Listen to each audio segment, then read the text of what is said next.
Introduction.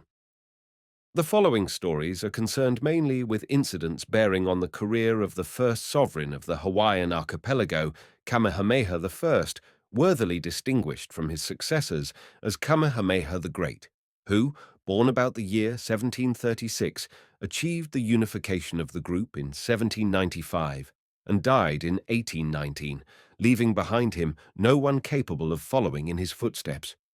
A few words about this notable ruler of a kingdom, now no more, may not be amiss as introductory to the stories to follow. Every visitor to Honolulu finds his way, in course of time, to the splendid square between the Iolani Palace and the Aliolani Hale. At least, such were the names borne till recent years by the dwelling place of the sovereign and the meeting place of the legislators of Hawaii. But times are changed, and names have changed with them. Now, more prosaic names have been adopted by more prosaic times. Changing times, however, can never take away the interest attaching to one prominent object in this square, just in front of the legislative buildings. For monarch and legislature, and people too, may pass away and only bring into greater relief the true greatness of the man whose statue here keeps sentry guard. It is the statue of the chief who made Hawaii a kingdom and gave it such cohesion and such stability that as a kingdom it endured for just a century. Here stands Kamehameha the First, the lonely one, as his name implies, represented by the artist as he might have appeared in life at the head of his army in those heroic days when the chiefs of Hawaii fought like gods of war dispensing fate. We see him here, a man of gigantic mould, with furrowed and smileless countenance, as of one who seldom spoke save to command, and who commanded to be obeyed. Spear in hand, feather helmet on head, and on his shoulders the famous feather cloak which took 9 generations of kings to construct, we seem to see before us that Mars Armipotent, of whom it might be said as it was said of the Homeric hero. On him the war is bent, the darts are shed, and all their falchions wave about his head. Repulsed he stands, nor from his stand retires, but with repeated shouts his army fires. The statue was modelled after a fine specimen of the Hawaiian race named Kaupuiki, with whom the writer has several times crossed the channel from Maui to Lanai, but we have authority for the features in the portrait painted by Monsieur Choris, the artist attached to Kotzebue's expedition in 1816. This is the only authentic picture of Kamehameha in existence, and was painted when he was nearly 80 years old. Over 110 years ago, in the year of our era 1795, this man effected what, under the circumstances, seemed a task of insuperable difficulty: the union of the 8 islands of the Hawaiian group under one government. What those difficulties were, only those who have studied the matter will be able to appreciate. Here it will suffice to say that of his race there was none like him before, there has been none like him since. In all that shadowy time from the dawn of Hawaiian history to the establishment of intercourse with the Western world, the time of heroes 8 or 9 feet high, who wielded spears 10 yards long, heroes who fought with gods and received aid from gods, as the Greek warriors at Troy from Minerva and Apollo, heroes like Kiha of the magic conch, like Liloa and Umi and Lono, there was none who accomplished what Kamehameha did by the patient toil and dauntless courage of 40 years. And in all the time since, in spite of that unexampled advance in civilization which has made of Hawaii a land of telephones, electric light, public schools, universal suffrage, and the rest, there has arisen no Hawaiian with 1/10 part of the manhood possessed and used, mainly for good, by this heroic savage. If the conquests of Kamehameha were inferior in extent to those of Alexander, it was because he had not Alexander's scope. At any rate, he fought till he had no more worlds to conquer, and what he conquered he kept for himself and his family until the dynasty expired. Like Napoleon, and Kamehameha is often spoken of as the Napoleon of the Pacific, he had an unswerving faith in his destiny. Otherwise, he never could have overcome so completely the obstacles in his way. For, although the uniting of 8 small islands into one kingdom may appear to us a slight achievement, as a matter of fact, the task was anything but easy. Each of the islands had its traditions of preeminence, and the relations of island with island were marked by furious jealousy and hostility. Intercourse, for many generations, was almost suspended, except for purposes of war. Even a few years ago, the natives of the Windward and the Leeward Islands could be distinguished by their language. The Kauai and Oahu people using T and R in the Tahitian dialect, where the natives of Hawaii and Maui used K and L. But the fusion commenced by Kamehameha has progressed so well that the ancient differences of language are nearly as much obliterated as the desire for separate and independent governments. The consolidation of the kingdoms had been attempted before by able soldiers and statesmen, but had failed. Even the wise and philanthropic Vancouver tried to dissuade Kamehameha from what he believed a utopian scheme which must result disastrously. Nevertheless, the savage followed his stars and prevailed. The late king, Kalakaua, an unbiased witness, since he succeeded to the throne as the first of a new line, unconnected with and in a measure hostile to the dynasty of the Kamehamehas, thus passes judgment on his illustrious predecessor. Kamehameha was a man of tremendous physical and intellectual strength. In any land and in any age, he would have been a leader. The impress of his mind remains with his crude and vigorous laws, and wherever he stepped is seen an imperishable track. He was so strong of limb that ordinary men were but children in his grasp, and in council the wisest yielded to his judgment. He seems to have been born a man, and to have had no boyhood. He was always sedate and thoughtful, and, from his earliest years, cared for no sport or pastime that was not manly. He had a harsh and rugged face, less given to smiles than frowns, but strongly marked with lines indicative of self-reliance and changeless purpose. He was barbarous, unforgiving, and merciless to his enemies, but just, sagacious, and considerate in dealing with his subjects. He was more feared than loved or respected, but his strength of arm and force of character well fitted him for the supreme chieftaincy of the group, and he accomplished what no one else could have done in his day. This extract does no more than justice to Kamehameha's powers of body and mind. Indeed, it was his intellectual greatness which distinguished him so much from his contemporaries, and which forms his chief claim to the recognition of thoughtful men of all times and races. He is, in the first place, worthy to be put beside Fabius Maximus for his invincible pertinacity and patience. Unus homo cunctando restituit rem, was said of Hannibal's great conqueror, and of the conqueror of Kalanikapula and la haute noblesse of all Hawaii. It might be said with truth that not less by waiting than by fighting did he make for himself a kingdom. There may have been something of the Hawaiian indifference to the flight of time in the patience which enabled Kamehameha to take defeat so easily and to retire so contentedly, like another Cincinnatus, to cultivate his patrimonial fields at Waipio, but there was also without doubt abundant faith in waiting for the fullness of time, a faith the very reverse of common in barbarous or semi-civilized communities. None knew, like Kamehameha, how to endure defeat so as to make it but a step to a deferred but more complete victory. Had he been a student of history, he might well have adopted the words of Admiral Coligny, who said of himself, "In one respect I may claim superiority over Alexander, over Scipio, over Caesar. They won great battles, it is true. I have lost 4 great battles, and yet I show to the enemy a more formidable front than ever." Nevertheless, Kamehameha knew when to strike and did strike hard. Like Napoleon, he could hurl all his force at a given point with marvelous celerity and precision, and, once having developed his plan, he suffered no obstacle to prevent its being carried into effect.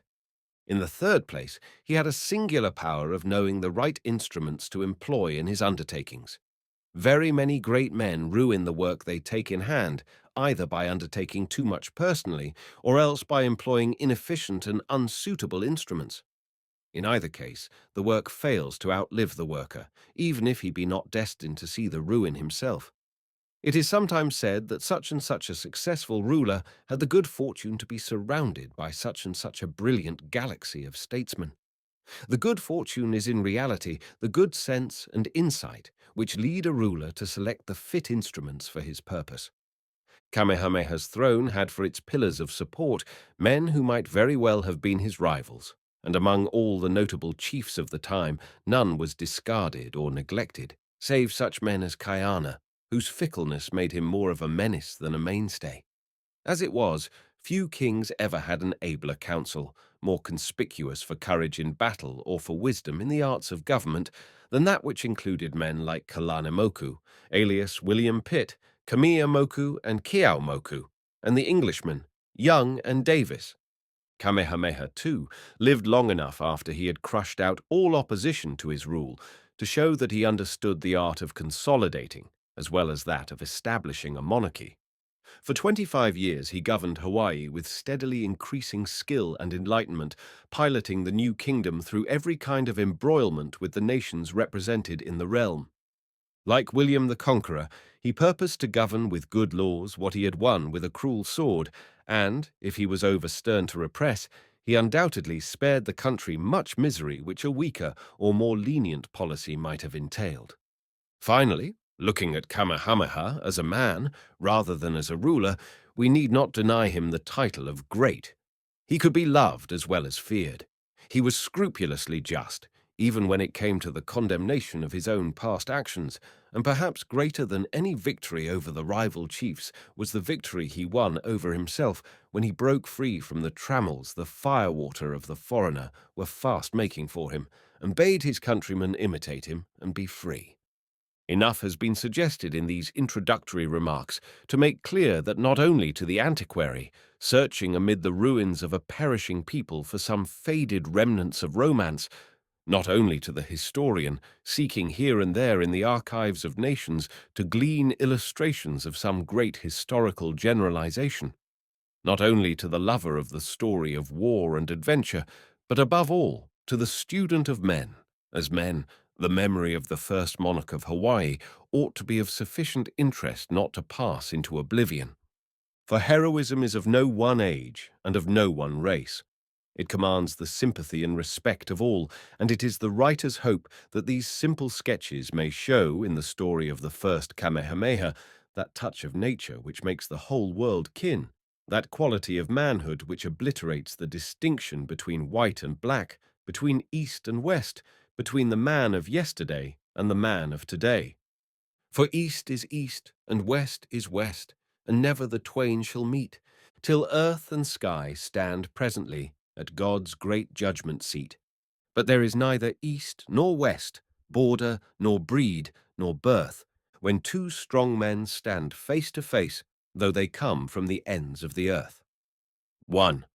The poison goddess of Molokai. Kaneakama was as handsome a young fellow as you could have found on the 8 islands, neither unknown to war nor unskilled in divination and the learning of the priests. But he had one vice: he was an inveterate gambler. And here he sat in his grass hut on the slopes of the Olukui, feeling as miserable as any wretch of today who had squandered his patrimony at Monte Carlo, for he had been playing mica the whole day long, and luck had been against him at every throw. The devil, he thought, must have been in the smooth black stones. Throw as he might, they would not go straight. Yes, they were certainly bewitched. And now he had nothing to call his own but one little pig. Everything was lost. Why did he not stake the pig, you ask? Ah, Kanyakama had asked himself that question many a time that evening, but had each time repelled the very thought as a temptation. For he had dedicated this pig to his aumakua, or tutelary divinity, and with all his faults he was too pious to break his vows to the gods. So, although happy thus far in the possession of a good conscience, he nursed his grief until the kind divinities sent their messenger, Sleep, welcome to all men everywhere. And, as Kaneakama slept, he had a wonderful vision. The song of a bird broke upon his ear, then the sweet sounds transformed themselves into an aura of radial light, and in the light he beheld the loveliest form he had ever seen. It was that of a young girl, but Kaneakama's first impression was that it was some glorious bird, for he wanted to get up and throw a mat across the door lest she should fly away. Her black hair fell in a great shadow behind her, like a pair of wings. No chief arrayed for battle had feather cloak so rich in orange and scarlet as that which clung to her perfect form from throat to shapely knee. Her eyes, too, even in the bright aura which encircled her, shone like stars in the night. Kaneakama gazed, he knew not how long, and when he came to himself, he was only conscious of having received a command from the goddess, for such indeed was his adorable visitant, to take his dedicated pig and stake it as he had done the rest. You see, the gods and goddesses of ancient Hawaii had rather backward ideas regarding the morality of gambling. However, Kaneakama is not to be blamed for this. He did as his divinity had told him, and now if the ill luck of his former experience had been surprising, still more so was the turn of fortune which seemed to pour riches into his lap. He went home from that day's mica playing a rich man, but remembering the source of his wealth, he determined to dedicate one half of it to the service of the goddess, and to build a temple where she might dwell and receive his worship. This he did, and no sooner was the temple so far completed that it only lacked its central idol than once more the vision of the Aumakua broke in upon his sleep. This time there was no doubt about the voice. It was as sweet to hear as the vision was to see. "Go to the king, O Kanyakama," it said. "Tell him that the Aqua wish to dwell in the temple made by man in the shadow of his court. Power shall be his if he will shelter them. Let him send warriors with their axes and knives to the top of Mauna Loa. Out of the wood let them hew me an image, and this shall be my shrine in the heiau you have built. And you, O Kaniakama, shall be my high priest, worshipper, and lover of Kalaipahoa, terrible to mortals." When Kaneakama awoke, he hastened to obey the command, and the king was pleased to hear of the honors in store. 300 men were chosen, and these, carrying, besides their weapons, great folds of kapa, for the venom of the poison goddess was a thing to be dreaded, set out on their march. Kaneakama, commissioned by the king, went before them as a guide to the spot designated in his sleep. As they marched, they recalled all they had heard of the poison goddess, how she had come from an unknown land to Molokai and had made her home on Mauna Loa. There, so it was said, the earth was burnt and blackened, and the birds fell dead as they flew over it. It was, moreover, the dwelling place of Lamomau, the god of the winds, and at any moment a strong spirit of the air might break loose from the calabash of the god and hurl the intruders afar into the Paiolo Channel. So they journeyed on with teeth chattering and hearts cold within them. They climbed upwards along the torrent bed over boulders for 2 hours or more. Then they came to the forest belt, where the silver leaves of the kukui seemed to shiver with sympathetic fear. Then they came to the black lava slopes, where they had to look carefully to their steps. At last they heard a rumbling like that of the winds of La Mau Mau wrestling in his calabash, and suddenly before them lay the vast, extinct crater, half hidden in the mist. Their way lay downwards, the mist parting to receive them, until they saw in front of them a great black blot, such as a fire would make in some weird forest, which shrivels and blackens but will not burn. The only whiteness was the whiteness of the bones strewn around, and the only greenness came from one tree in the centre, which rose erect and plumy in this wilderness of death. Some said they beheld a scarlet and yellow bird perched in its branches, but many doubted, as they saw strong-winged birds fly right up to the rim of the circle and fall dead as though pierced by an arrow. It was true, then, this story of the poison goddess. It was true that her touch was death. 100 men went straightway back to the king, afraid. But Kaneakama stayed the fear of the others and commanded them to do their work. 20 men took their axes and went forward to hew down the tree, but, alas, they fell dead before they had advanced 20 yards. 5 times did Kaneakama send fresh detachments forward, moving slowly in a circle, and 5 times did they perish as beneath a blast of death. So 5 circles of dead men lay round about the tree. Then Kaneakama commanded half the remaining 100 to take kapa and wrap themselves in it, making of it masks and shields, and they went forward till they reached the tree. Then they hewed at it, each man dying with the blow he struck, till, with a noise that awoke echoes in Mauna Loa, the great tree fell crashing through the shriveled trunks around it. Then the remaining band, still shielding themselves as best they could with the kapa, took their pahoas and cut away the branches, working feverishly, for men fainted and fell apace, till at last a rough shape was ready to be carried back to the heiau. It was a rough and ugly idol, with widely distended mouth, to be filled presently with hideous rows of shark's teeth, extended arms, hands, and fingers. But Kaneakama looked beyond the art of the craftsman, and, wrapping the image in fold upon fold of kapa, he, with his few remaining men, wended his way down the mountainside, through the long valley to the seashore. There was great rejoicing at the court when Kalaipahoa, for so the goddess hewn out with daggers was named, was placed in her shrine, and the temple dedicated with many victims. But all the rejoicing was faint and hollow as compared with the joy of the man who was at once the high priest and lover of the goddess. When he ministered before the shrine, he saw not the rough and hideous idol, but the celestial beauty of the bird-like maiden who had visited him in the night visions. If she was terrible to others, she was always smiling and beneficent to him. Yet, though he faithfully performed his duties at the heiau, carrying and presenting the offerings, interpreting the wishes of the goddess to the king, performing all the accustomed rites, and observing all the prescribed taboos, he was not yet satisfied. It grew more and more hard to nourish himself on visions of the past. He recalled how that Pele, the volcano goddess, had had a mortal lover and had come down on earth to dwell. Why should not Kalaipahoa give him at least a sign? From pitying those who had died in the mountain, he began to envy them.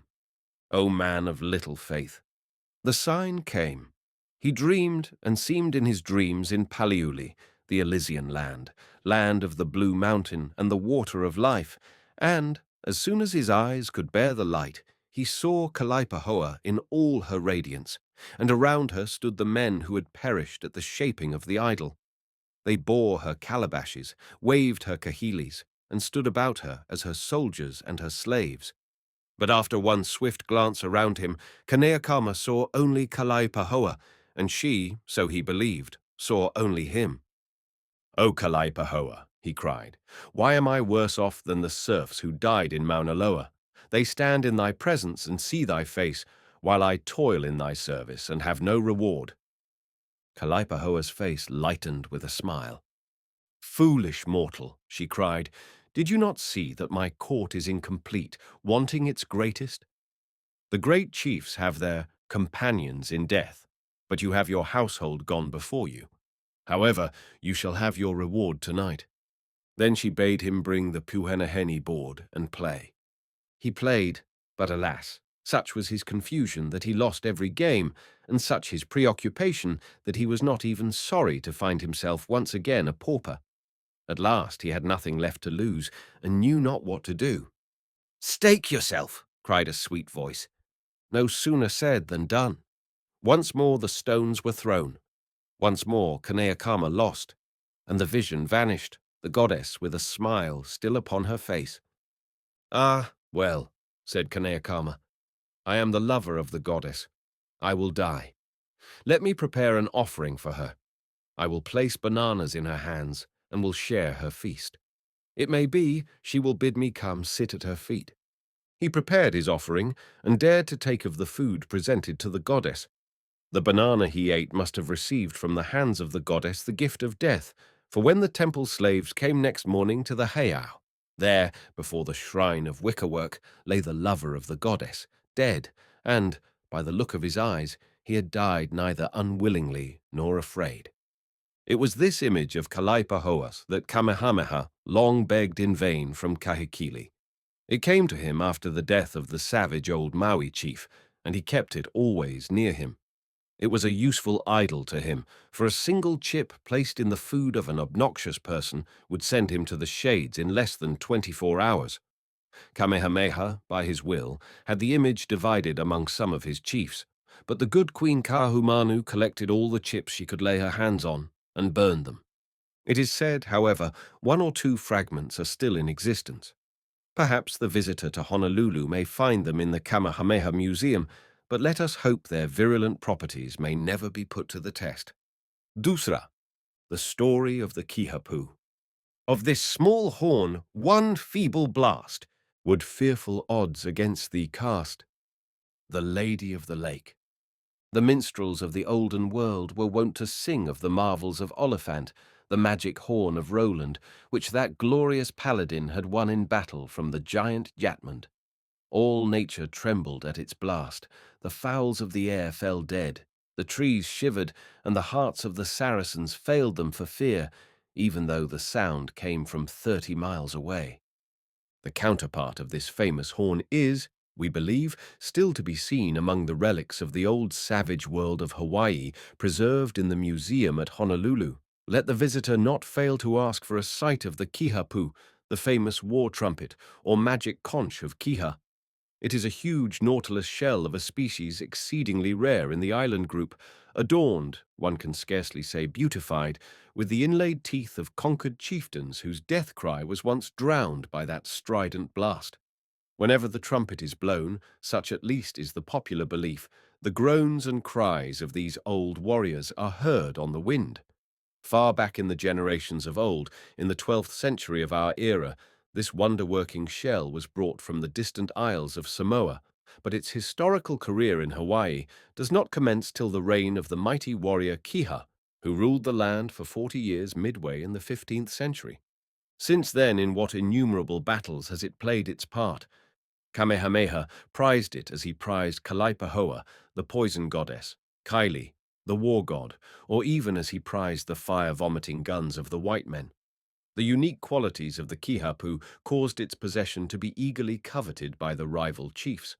When blown with skill, it had power over the gods and over the legions of genii. Were the canoes at sea and the rowers lacking food, one blast of the kihapu would summon Ukanapu, the shark god, to drive the flying fish so that they might fall into the open boats.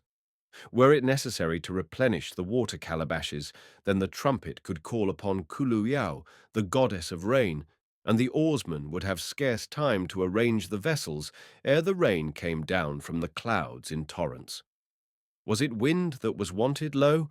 In answer to the prayer of the Kihapu, Lamomao, the god of wind, would open his swelling calabashes towards the sea, and the breezes would rush forth. Thus, useful in peace, it was 100-fold useful in war. The king could send forth at will strident voices, such as startled the ears of the enemy, with challenge to battle and premonition of defeat. He could make the magic conch utter clarion notes, such as would summon the forces of the spirit world to his aid and rally his people from the most hopeless fight. The sound was like the sound of breakers against the rocky shores of Hawaii. Today, alas, though the horn may still be blown, no deity responds to its despairing wail. When, during the native insurrection of 1889, the shell conches sounded out shrilly upon the air, many of those present thought of the kihapu and its traditional magic. But Lono came not from his age-long sleep, and all things conspired to show that the potency of the trumpet of Kiha was no more. Here is a tale founded on the old meles, of the times when the famous conch was in the hands of the king who gave it its name. Kiha was desirous of a new feather cloak to mark his dignity among the Eli. He would summon to his presence the feather hunters to go forth into the forest to snare the mame and the oo, that from their brilliant feathers of scarlet and yellow he might weave his royal mantle. To bring them to the royal enclosure, he bethought himself of the kihapu and dispatched its trusted guardian, whose name was Hoilo, to bring it forthwith from the heiau or temple. In a little while Hoilo came back with rueful countenance and announced that the treasure had disappeared. In its place was an ugly, carved black stone. The king, as may be imagined, was terribly wroth, but waxing wise with cunning, he concealed from everybody his loss, even announcing to Hoilo that the shell was in a place known to himself.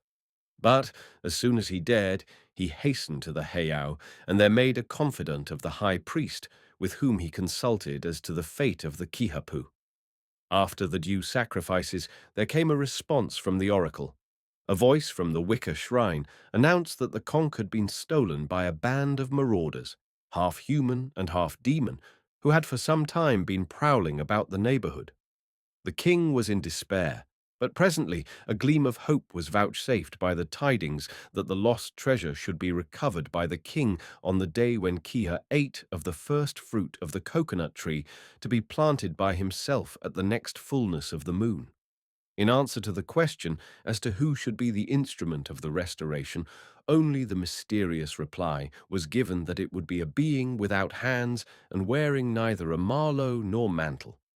It was with a very heavy heart that Kiha returned to his palace, knowing that his trumpet was in the hands of the demi-demon band, but nevertheless he dissembled his grief, kept his secret manfully, planted his coconut, and watered the soil daily with his own hand. In the meanwhile, the demons departed with their spoil northwards to Kauai, where after many adventures they arrived and settled themselves down in the mountains at the back of Waimea. Here Ika, the leader of the band, who took care to retain the personal control of the Kihapu, had the misfortune to provoke, by some unusual piece of tyranny, a quarrel with one of his comrades, and this latter, bent upon revenge, determined to repeat the theft for his own personal ends of the magic trumpet.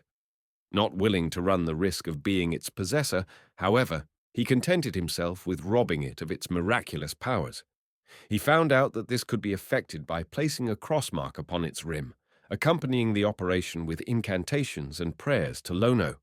So, while Ika lay, made drunk with awa, the Kihapu was stolen, marked with the tabu sign by the priest at Waiolani, and returned again to its place. The next day, Ika arose, hung the horn by its cord of human hair around his neck, and sallied proudly forth, as he had been wont, to exhibit its wonderful powers and extort the admiration of his followers. But alas, when he raised the conch to his mouth and blew, even though he blew with the full force of his lungs, there came back nothing but a comparatively feeble, natural, hollow sound. Ika was sadly mortified at his humiliation in the sight of men, and still more so when, after further and fruitless experiments, he had to confess that the virtue of the ill-gotten trophy had departed. He came to the conclusion that supernatural powers had been invoked against him, and in search of further light paid a visit to an aged seer at Waialua to inquire whether the voice of the Kihapu would be ever restored. To his great joy the answer was returned. Yes, once more among the hills of Hawaii the Kihapu shall speak to the ears of gods and men. More than this, the prophet, after the manner of oracles, refused to tell. Thereupon Ika decided to return at once with his companions to Hawaii, and in a few days they had crossed the channels, beheld once more the snows of the very district from which they had so suddenly decamped 8 years before. Now it happened that on this very day, King Kiha, who, to the amazement of his people, had been apparently spending 8 years in the cultivation of a single palm, went out to his tree and was delighted to find that 3 coconuts had attained their maturity and were ready for his eating. In accordance with the ritual prescribed by the priests, these were now solemnly eaten, and at the very moment the feast was consummated, came the news that the band of demoniac marauders had reoccupied the marshy wood behind the mountains of Waipio. The tidings had scarcely reached the expectant chief when, lo, there was a tumult at the palace gate, and advancing a few steps, Kiha beheld the royal guard bringing into his presence the strangest-looking old man he had ever seen. His hands were tied behind his back for more security, but at his heels followed an object still stranger to the eye. It was a dog, a big, ill-shapen beast of no earthly breed. It had blue bristles, its ears were human, and the eyes were small and fiery, like those of a demon, one burning with a greenish light and the other white.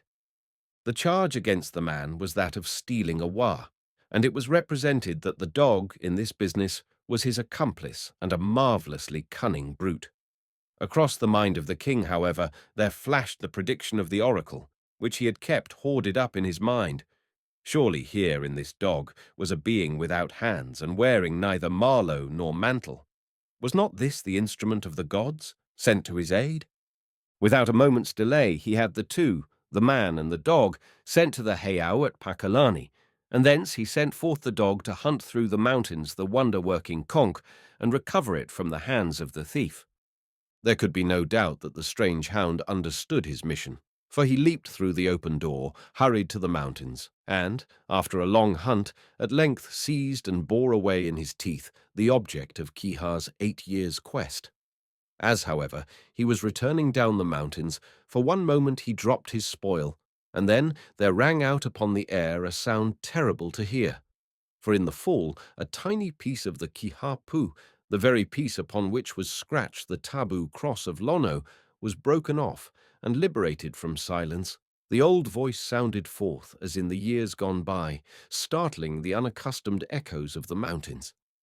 The robbers heard, and, discovering their loss, started in pursuit.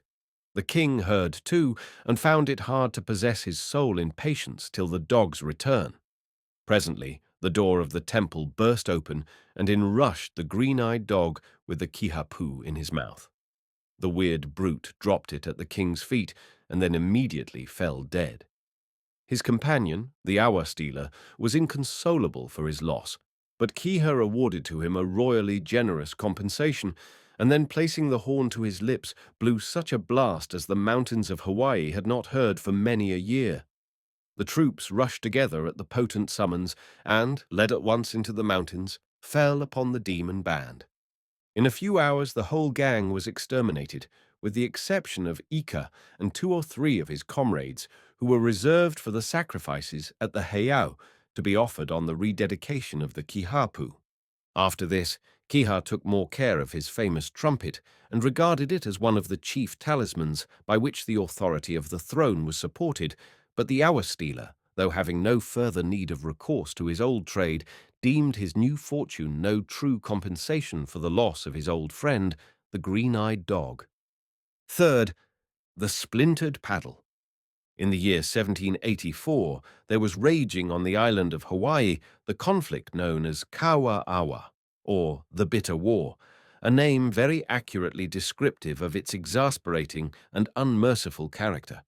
There were in those days 2 kinds of wars in Hawaii, visitau, wars of courtesy, when the arrangements for the contest were made with the most punctilious regard for the etiquette of Hawaiian chivalry, when the object of the invasion was considerately notified, and the place of landing and of battle carefully chosen, and, in the second place, wars of devastation, when everything was done to harass a foeman without respect to his feelings.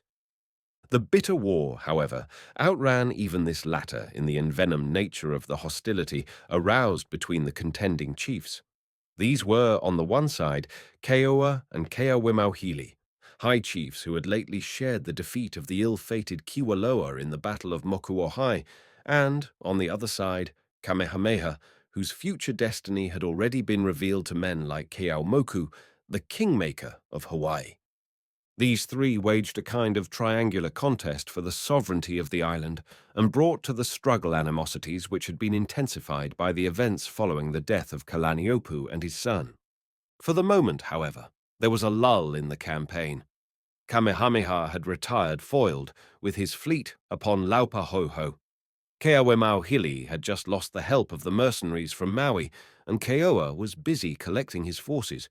In fact, some parts of the country were enjoying the unwanted feeling of peace, and remained undisturbed by the arrival of the fleet-footed Lunapais to gather together the tribesmen for the war. Such was the case along the Puna coast, near the extreme southeastern point of the island, not far from the ever-burning abode of Pele in Kilauea. A traveller, dropping down near the village of Kapoho one morning in the early summer, would have thought the scene an ideal picture of peace. The purple mountains in the background seemed still asleep under the morning shadows which hung among the groves of kukui and ku. The surf on the white reef was lazily playing with the branching coral, and the blue-green water of the Pacific slumbered under the long, level rays of the awaking sun. Yet, early as it was, 100 dusky fisher-folk of the Puna coast were plying their business, not with the fierce energy of Western workers who rise early to wage war with the hours, but with the happy languor of those who have no quarrel with time, and know that the whole day is before them, one long free leisure, in which they can lazily catch and prepare and enjoy the bounty of the sea. They have taken out in the canoes an immense rope of banana leaves, fully half a mile in length, and are spreading it in a circle upon the shining waters. When spread out, it is a veritable magic ring. Glancing down into the waters beneath, you may perceive hundreds of strange creatures of the deep blue, green, scarlet, and yellow, with queer beaks and fins, darting hither and thither, but never daring, poor, silly fishes, like some inhabitants of the upper air, to cross the black shadow which hangs so threateningly over them. And after a while the fishermen enter with the canoes, and poising their spears, strike where and when they choose, till the boats begin to sink deeper in the sea with the weight of their finny spoil. Such was the aspect of things on the Puna coast a moment before it was suddenly changed by a very unwelcome apparition. Sweeping around the headland of Kumakahi, there bore down upon the peaceful fishermen from the direction of Laupahoho the war canoe of a chief, one inspired, doubtless, with no amicable intentions. It was painted red from stem to stern and bore a pennon at the masthead. The sturdy rowers wore short cloaks of yellow feathers which gleamed in the sunlight. Now, a visit of a chief was at no time a very welcome event to the fishermen, as it meant the confiscation of their spoil to supply the necessity of a by no means scanty following.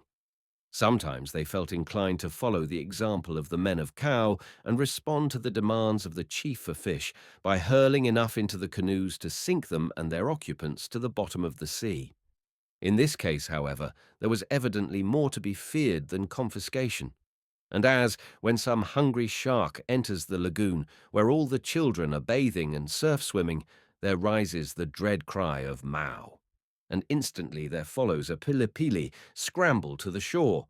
So when this great red and yellow monster of the deep, with its swift paddles and its human voices, swept over the waves, there was such a movement shoreward as showed that the indolent Hawaiian could be agile enough when he chose. But the pursuit did not end with the shore. Leaping from the war canoe, the attendants of the ravaging Ailey hurled their spears with effect. Some of the fishermen resisted, and more than one with his paddle made things lively for his assailant. Presently, however, in the manner of Hawaiian warfare, the combat resolved itself into a duel. The combatants on either side grounded their spears and paddles to watch a single combat, which promised to decide the fortunes of the day. The champion of the fishermen was Napopo, who, with a child slung upon his back, seemed unequally matched with his opponent, a chief of tremendous size and unspeakable ferocity of countenance. Once seen, this chief was not to be forgotten, and, as he rushed towards the unlucky fisherman in his path, he appeared to both sides alike irresistible. But Napopo was no coward, and he knew the ground better than his foe. Craftily he drew his antagonist over the coral beach and watched with lightning eye the moment when the spear should rush forth upon the air. Thus it happened that in launching his spear the chief tripped in a crevice of the rocks and fell face downward, while the missile whizzed harmlessly through the air. Then, leaping forward, Napopo used his paddle to such effect that he had surely left the chief dead upon the ground had not his followers rushed forward to the assistance of their lord. Encumbered with the child and fearing to risk its life by continuing as the aggressor, Napopo allowed the retainers to take away the battered and crestfallen raider. With his child and his splintered paddle, he retired to his house a little distance from the shore, and was in time when he reached it to see the gaily painted canoe put back around the headland, the rowers somewhat sobered, doubtless, by their adventure and without a single fish. Years have passed away, and the wars of Hawaii are well nigh over.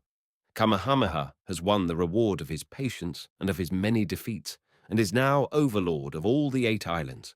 He has been making his triumphal progress round the coast of Hawaii, consecrating new heiaus, superintending the construction of fish ponds, and collecting his tributes in labor, sandalwood, yellow feathers, and fish. He has come, in due course, to Kapoho, and many are assembled at the royal enclosure to meet him and present their hukana. Among these comes Napopo with an enormous calabash of fish. He has no reason to fear, but as he approaches the lanai and sees the concourse of runners, heralds, soldiers, and executioners, priests and hula dancers, it seems impossible for him to raise his eyes. What is there in the eyes which face him, which seems to freeze his blood? Glaring at him with the recognition of an ancient enemy are the eyes of the man whom he had once encountered on the coral beach and whose head he had broken with his paddle. The recognition is, at any rate, mutual. Kamehameha, the quondam raider, and Napopo, the bold fisherman of Puna, have met face to face. It is in vain to attempt escape. Napopo feels that, even did not the soldiers crowd the entrance, there was no strength in his limbs to move. He can only await death with what composure he may.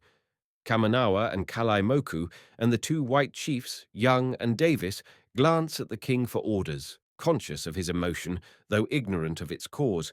But the king waved them aside and, rising amid the assembly, spoke in tones which reached the outer fringe of the spectators. Chiefs and people of Hawaii, and ye men of Puna in particular, I thank you for your welcome and your gifts today.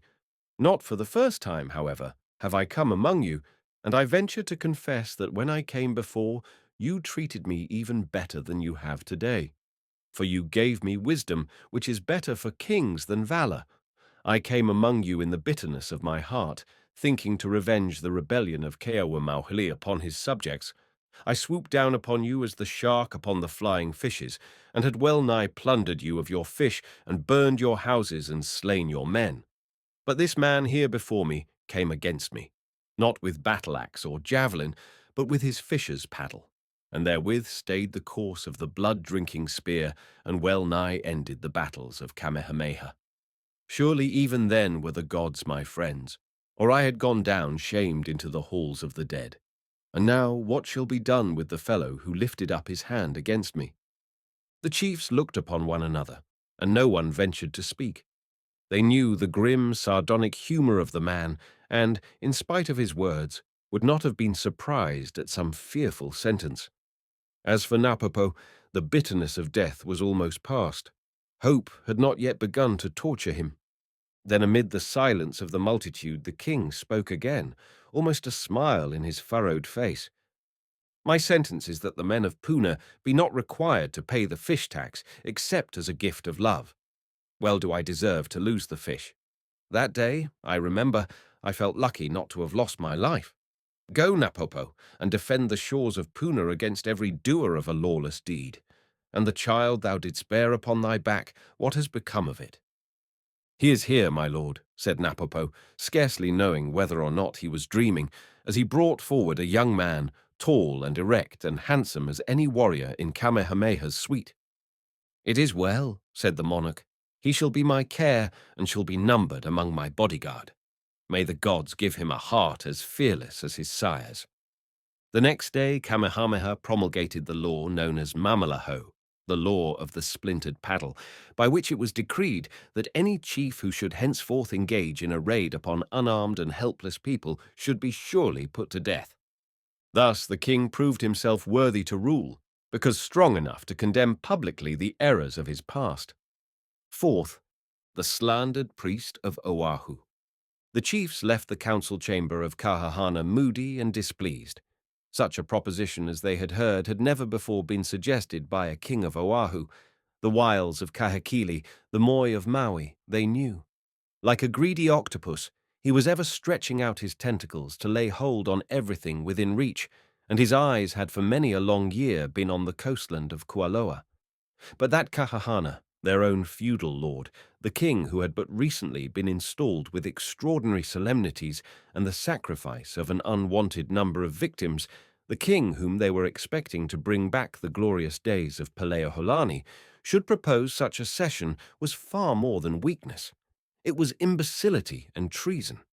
They gazed in imagination upon the beautiful amphitheatre of Koolau Bay, stretching in a perfect semicircle from Kualoa Point to Kaneohe, counted up the revenue in whalebone and whale's teeth it was wont to produce, and at once, in a fierce kind of unanimity, overrode the proposal of the king.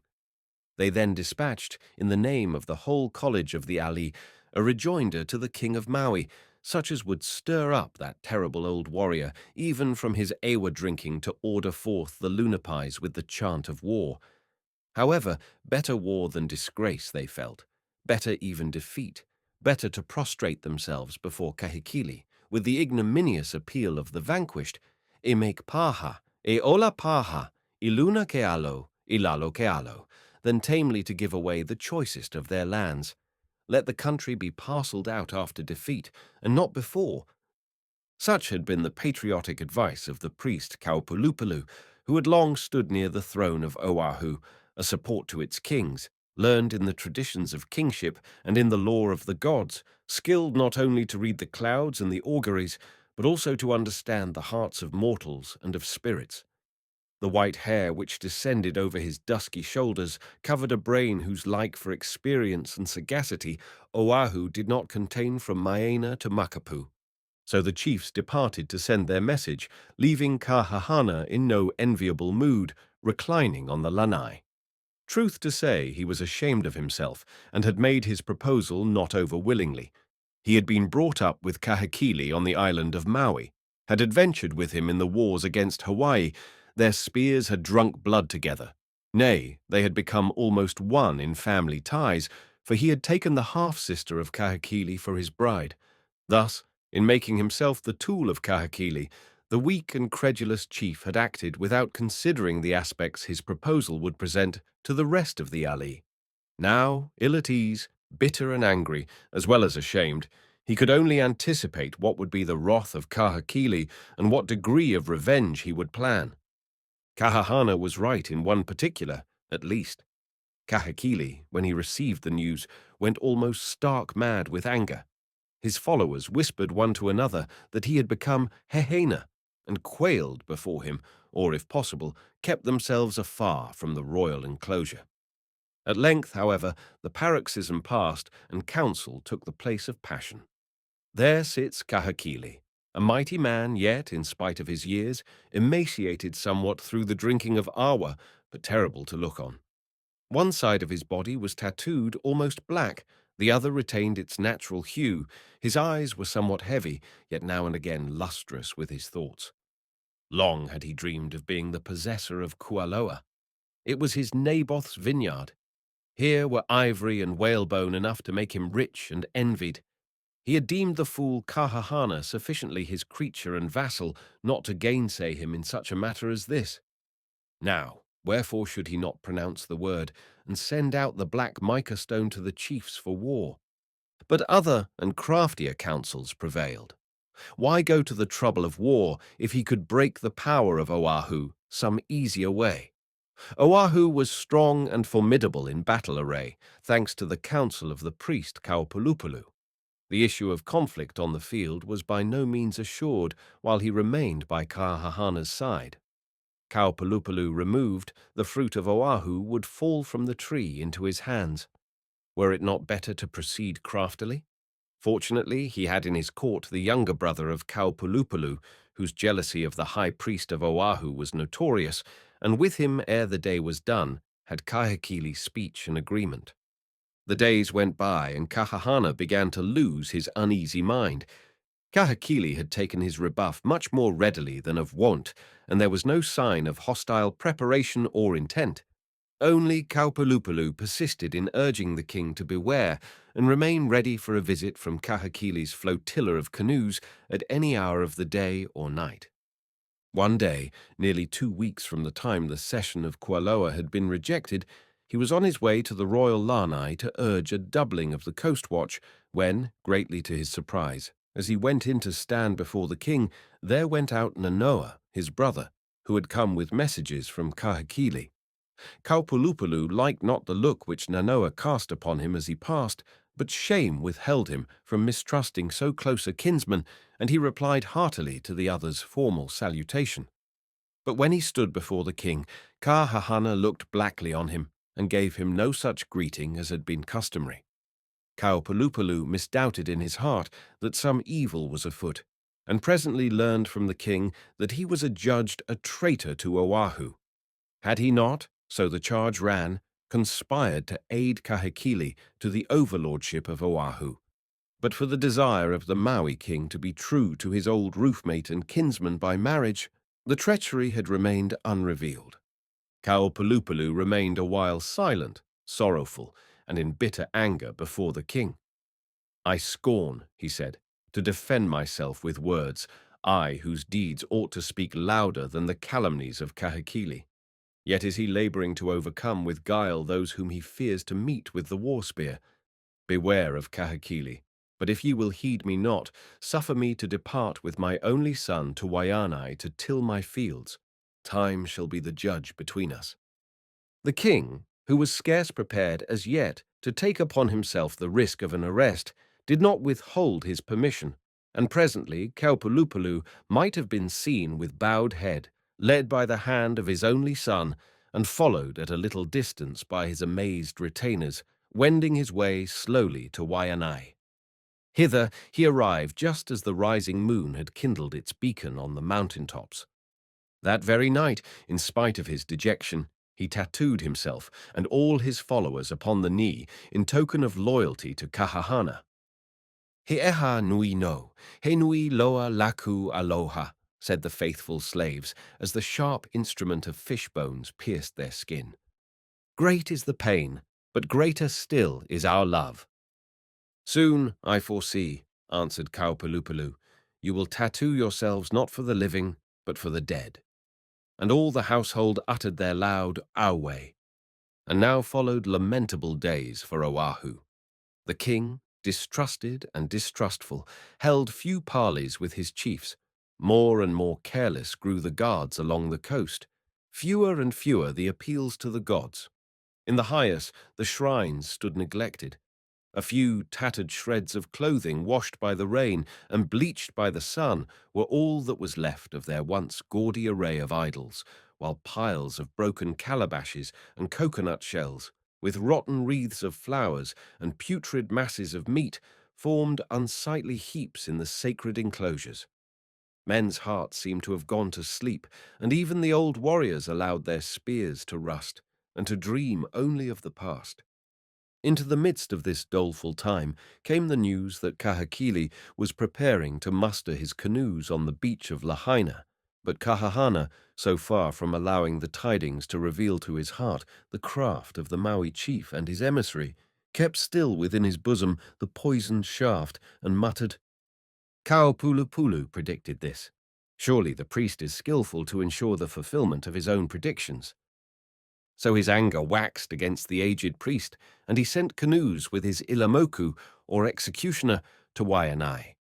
In his frenzy it seemed better to slay one who had been his friend than to sit still and await the oncoming of Kahekili. Kaupulupalu and his son were fishing along the shore when the boat hove in sight, and, as it were, by the afflatus of the gods, the priest knew that it was an errand of blood. "Farewell," he said, "my son, blood of my blood. A little while we shall wander apart, but Lono will see and hear, and will not allow death to sever us long, since we are true kin." Nevertheless, he went courteously to the landing place to meet the men and asked them whence they had come. But they answered roughly, and straightway seized the boy, who cried piteously for his life. Out into the canoe they bore him, and then hurled him headlong into the water between the boat and the reef. When he tried to swim, they smote him on the head with the paddles and with clubs, till the waves were reddened with blood, and the sharks scented their prey afar. Then upon the shore stood Kaupulupalu, his white hair streaming in the breeze, and cried aloud under the inspiration of the gods, "It is better to sleep in the sea, for from the sea comes the means of life." Men mused much upon this saying in the aftertime, but understood it not till many years had flown. The enemies of Kaupulupalu said, "It is a proof of his conspiracy with Kahekili," but all men afterwards interpreted it of the coming of Kamehameha, the overlord of the 8 islands, from the sea. Kahahana was, however, not content with the death of the son, and when he had allowed Kaupulupalu some space for the torment of grief, he sent again the death boat for the priest. So Kaupulupalu was brought, not all unwillingly, to Pulio, and there in the presence of the king for whom he would willingly have died to preserve him from the impending storm, he was slain by the club of the Ilamoku. All men wept to see such sacrilege committed, as the old man stood up for his death blow before the king. Once more the prophetic fire glowed in his eye sockets, and once more he cried aloud, so that all the assembly might hear, "Farewell, my lord, O king." Alas, that I should in my death foreshadow thine own. When the fatal club whirls behind thee, then shalt thou know the faith of Kaupalupulu, to Oahu, and to thee. A moment after he fell face foremost and was dragged away with a hook to the temple.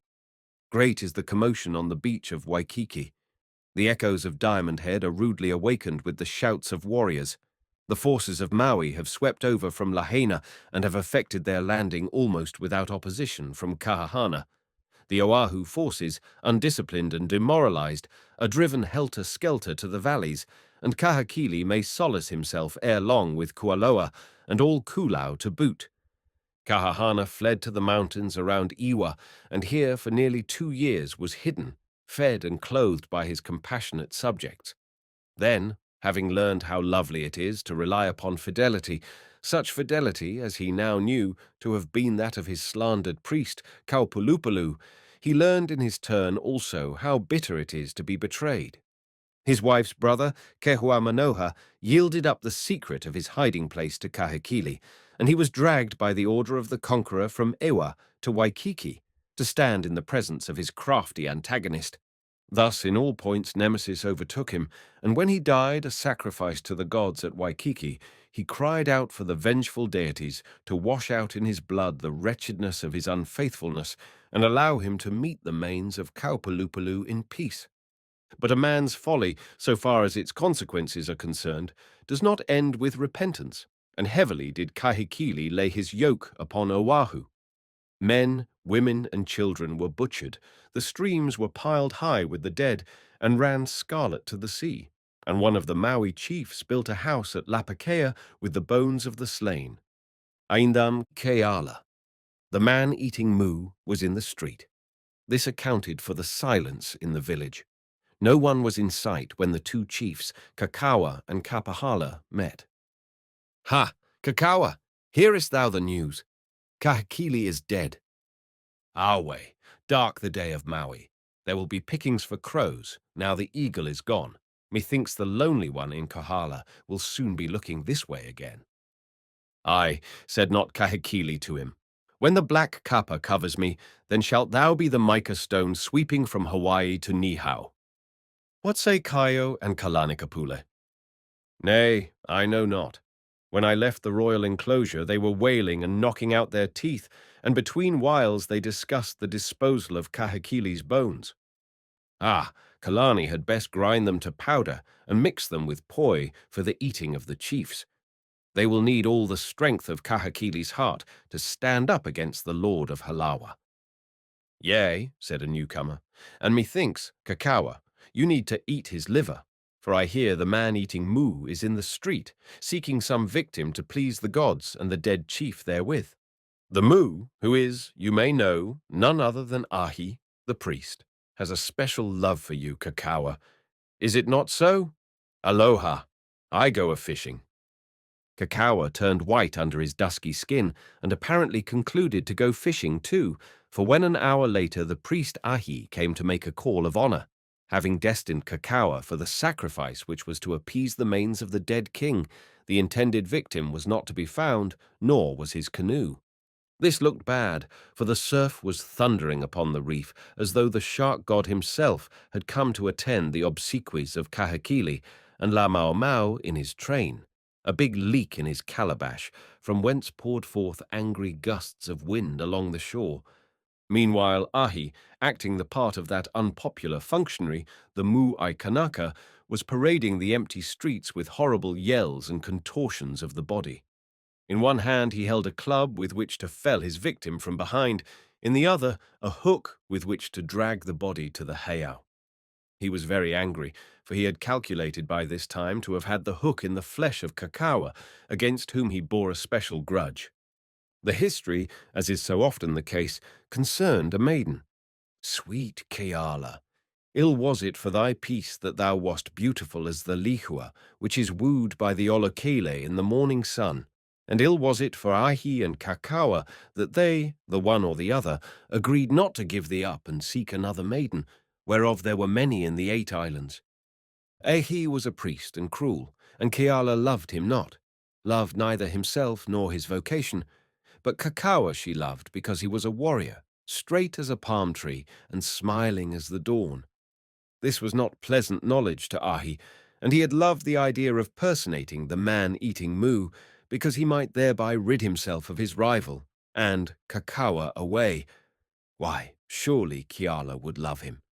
And now Kakawa was away, if not consumed upon the altar of the gods, assuredly eaten by the sharks outside the reef, for the surf which boomed upon the coral rocks had cruel white teeth which must have devoured any canoe out that night. Ahi protested to Kiala that beyond all doubt Kakawa had gone down to the realm of Milu to eat lizards and butterflies and recline under ghostly trees, never more to revisit the upper air. But somehow, such is the obstinacy of womankind, Kiala loved Ahi none the more, and Kakawa none the less.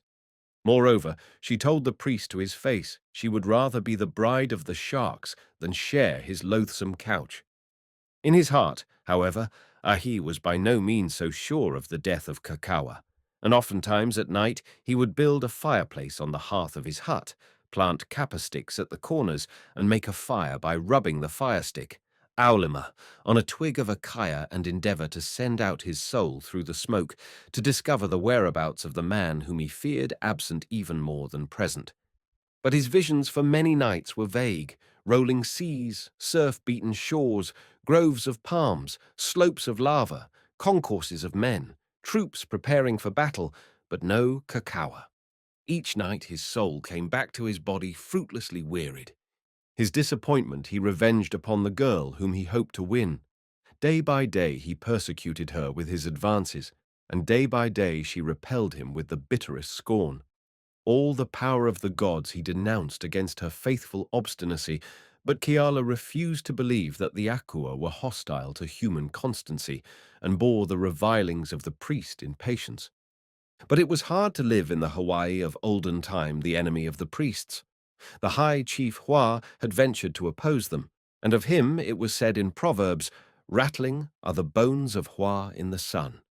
Is it, then, to be wondered at that, week by week, the situation of Kiala became more perilous, till one day, after Ahi had been most violent in his protestations of love, and Kiala most bitter in her repulse, the struggle ceased with the slaughter of the maiden, on a charge, supported by false witnesses, of having broken the kapu and eaten of the forbidden food.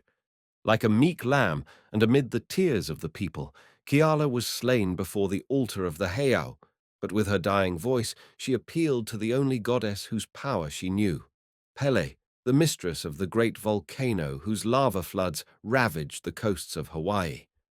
Pele was a fickle deity, she knew, but surely she would avenge the wrongs of her sex. So Kiala died, faithful to Kakawa. Yet Ahi was not happy. The people hated him, and his own heart was not at peace. More zealous than ever in his priestly duties, he made daily offerings to propitiate the volcano goddess, for he feared the prayer of the dying maiden, and as the rumor of his subordination grew, he feared even more the living arm of Kakawa, to be assured of whose death he would have given half his wealth. Again and again he projected his spirit into space to search for his former rival, and each time he grew certain that Kakawa was alive and not dead. But one night, no sooner had he made his fire, prepared and drunk his awa, chanted his fire prayer, and called upon the terrible name of Uli, than he felt his soul go out through the smoke like an invisible bird, over the sand plains and over the sea, till he came to a dark mountain mass rising far above the clouds. Here he once more felt himself touch the ground and able to look about him. Down below, through the driving mists, he could see the grey shoreline and the white reef. The locality seemed familiar to him, though he recalled not its name. Up above was the mountain sparsely covered with ohalo and with clouds of sulphurous smoke rolling from its summit. Now he suspected his whereabouts, and when he glanced a second time along the road he was certain. The green water below was the bay of Hilo, the mountain was the terrible Kilauea, where in Halemaumau, the house of everlasting fire, the goddess Pele was wont to ride the red surges with her sisters and tilt with lances of flaming lava. The road was the mountain path from Waiakea to Kapapala, and up the road, as the spirit of Ahi gazed at the well-known landmarks, a strangely familiar figure was making its way. A foretaste of malicious joy thrilled the disembodied spirit, and he hurriedly gained the path which the toiling wayfarer must take. Right in the middle of the road, he made the magic sign known only to the kahunas, uttered the imprecation of Uli, and then, although conscious that he was only a ghost and invisible, withdrew to a cave nearby to watch the working of his wizardry. Scarcely had he reached his place of concealment when he felt a strange trembling of the earth, and a moment later, gazing out, he beheld a sight which made him, spirit though he was, shiver like a leaf. The traveller had almost reached the spellbound square when from the top of the mountain there appeared the head of a tide of lava like a river of molten lead, and on the lurid crest, as though riding upon the surfboard, was the dreaded goddess of the crater. The tide of flame was making its way straight along the channel of the road, and Ahi saw with relief it would sweep by him and leave him untouched. And when the traveller lifted his face in terror toward the oncoming death, Ahi was happy at last, for the face was indeed the face of Kakawa. The spell was working. His old enemy was doomed, and by the very power to whom Kiala had made her supplication. But Ahi's joy was short-lived and gave way to convulsive rage when he looked again, for the terror had fled from Kakawa's face, and in its stead was joy, and the priest, following the eyes of the doomed man, looked upon the countenance of Pele, and lo! It was Pele no longer, but Kiala, and the man stretched out his arms in ecstasy for the embrace of the goddess. Yes, Pele had, after all, hearkened to Kiala's prayer. Darkness came over the frustrate ghost, and presently from the smoke of his own hearth, Ai's spirit went out unbidden and stood in the halls of the underworld, the abode of Milu. A great paradise stretched out before the portals of the gloomy prison house. There were waters fresher and palms greener than those of Waipio, and down the mossy rocks trickled the sparkling drops which made the stream as though the tears of lovers shed on earth were here distilling into the river of the water of life. Delicious perfumes and the song of innumerable birds filled the air. But all this gave no pleasure to the soul of Ahi, who made fruitless efforts not to see when before him glided the happy shades of Kakawa and Keala in joyous converse, and he cursed Uli and Kiaka and all his gods when they looked upon him, and said, "Thanks, Ahi. Through thee we are alive, for we love, and thou, alas, art dead." Ahi awoke, and the ashes upon his hearth were dead and cold. As for Ahi himself, his hair was white and his limbs palsied. He knew that the words of Kakawa and Keala were true, and that the gods had written down his name as dead. His heart within his breast was like stone, and his life was gone from him like smoke. He lived thus many years, but he gave no more offerings to Pele, for he said, "Verily, the fires of Pele turn to sunshine, and the spells of the kahuna are vain before such love as that of Kakawa and Keala." Shortly, Pele declares for Kamehameha. The ancient kings of Hawaii showed their wisdom and their appreciation of the beautiful when they chose Waipio for a royal residence.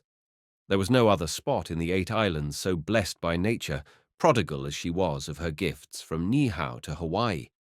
A romantic valley nearly a mile wide at the seaward entrance, enclosed on the other sides by nearly perpendicular hills, clothed with grass, creepers, and shrubs. Such was Waipio.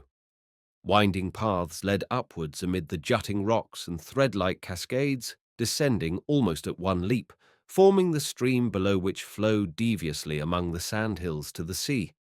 At one time, says an old legend, the stream was more sluggish than now, but a great fish which lived off the Hamakua coast found the supply of fresh water too scanty for his need and appealed to Cain for more.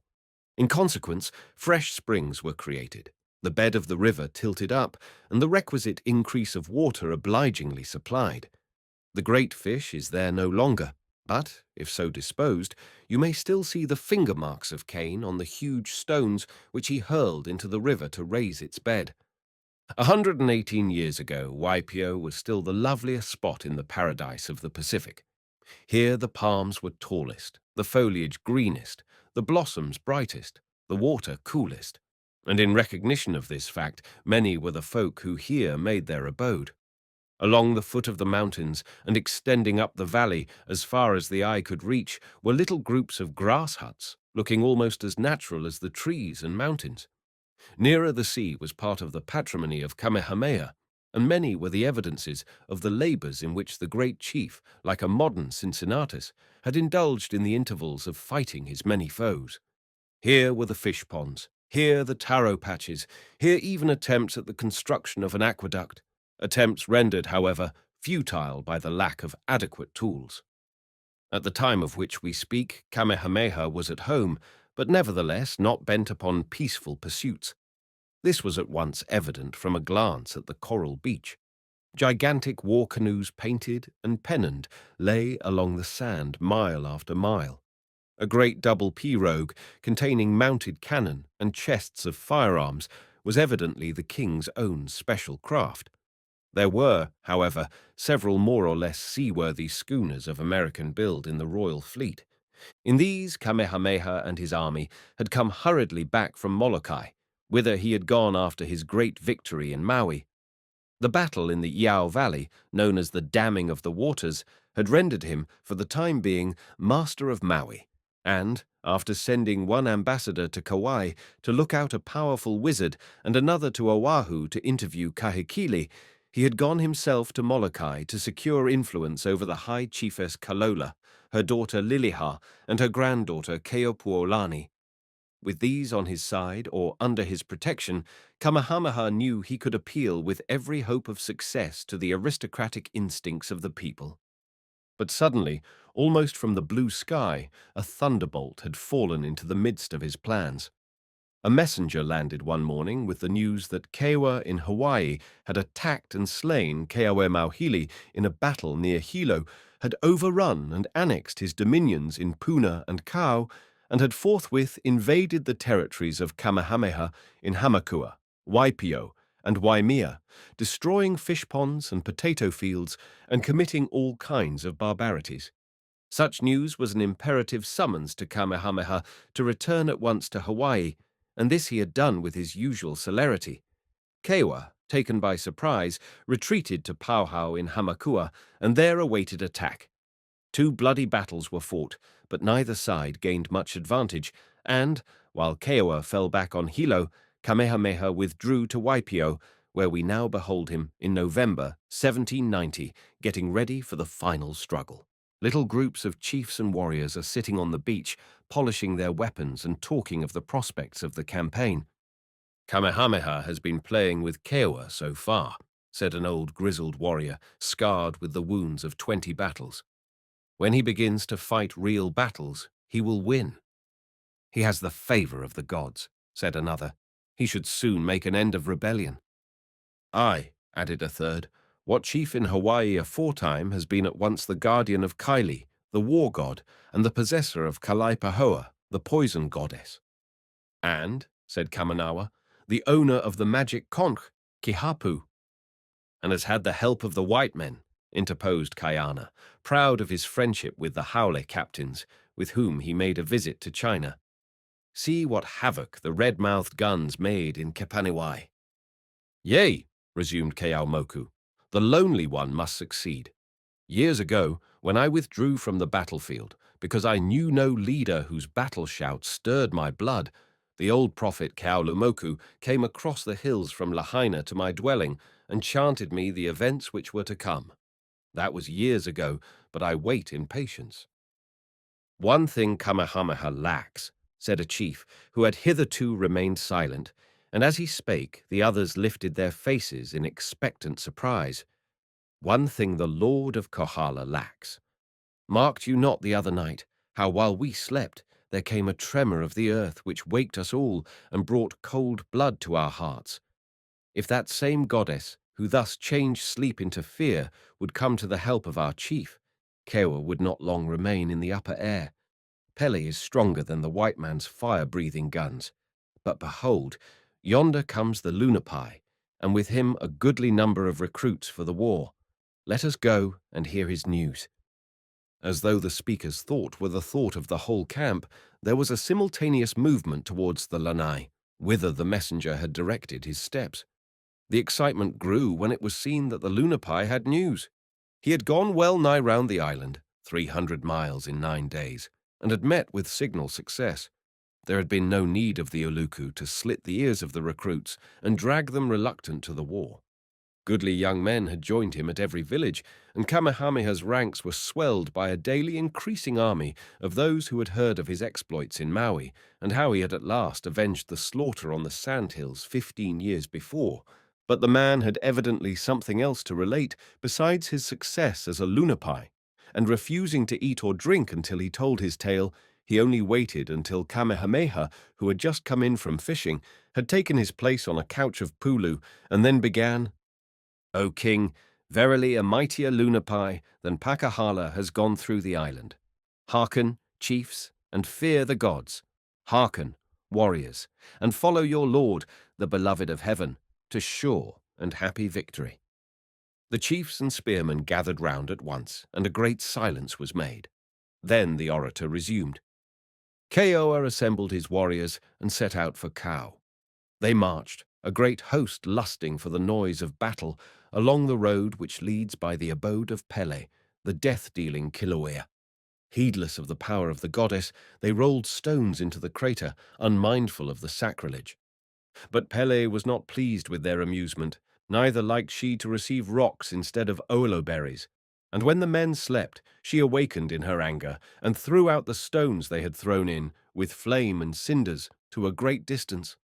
Then were Keoa's men afraid, and in vain tried to soothe the goddess. But she refused to be appeased, and all through that day, and the second and the third, the earth shook, and the fire leapt from the mountain, and the ashes rained down upon the host. Then, on the third night, Keoa spake and said, "Why stay we here to be consumed of Pele? Let us advance." So they advanced in 3 companies. The first company moved on over the mountain, and verily, as they went, they died 1,000 deaths. For the earth rocked beneath their feet, and darkness came forth from the crater which entered into their souls, and the thunder made their hearts quake, and the lightnings burned up many among them.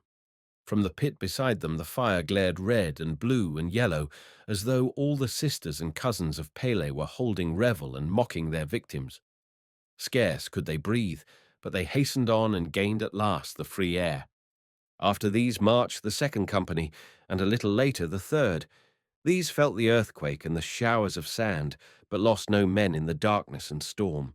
As they pressed on, hoping soon to overtake their fellows, they rejoiced, and each bade the other be of good cheer, since they had escaped the fury of the goddess.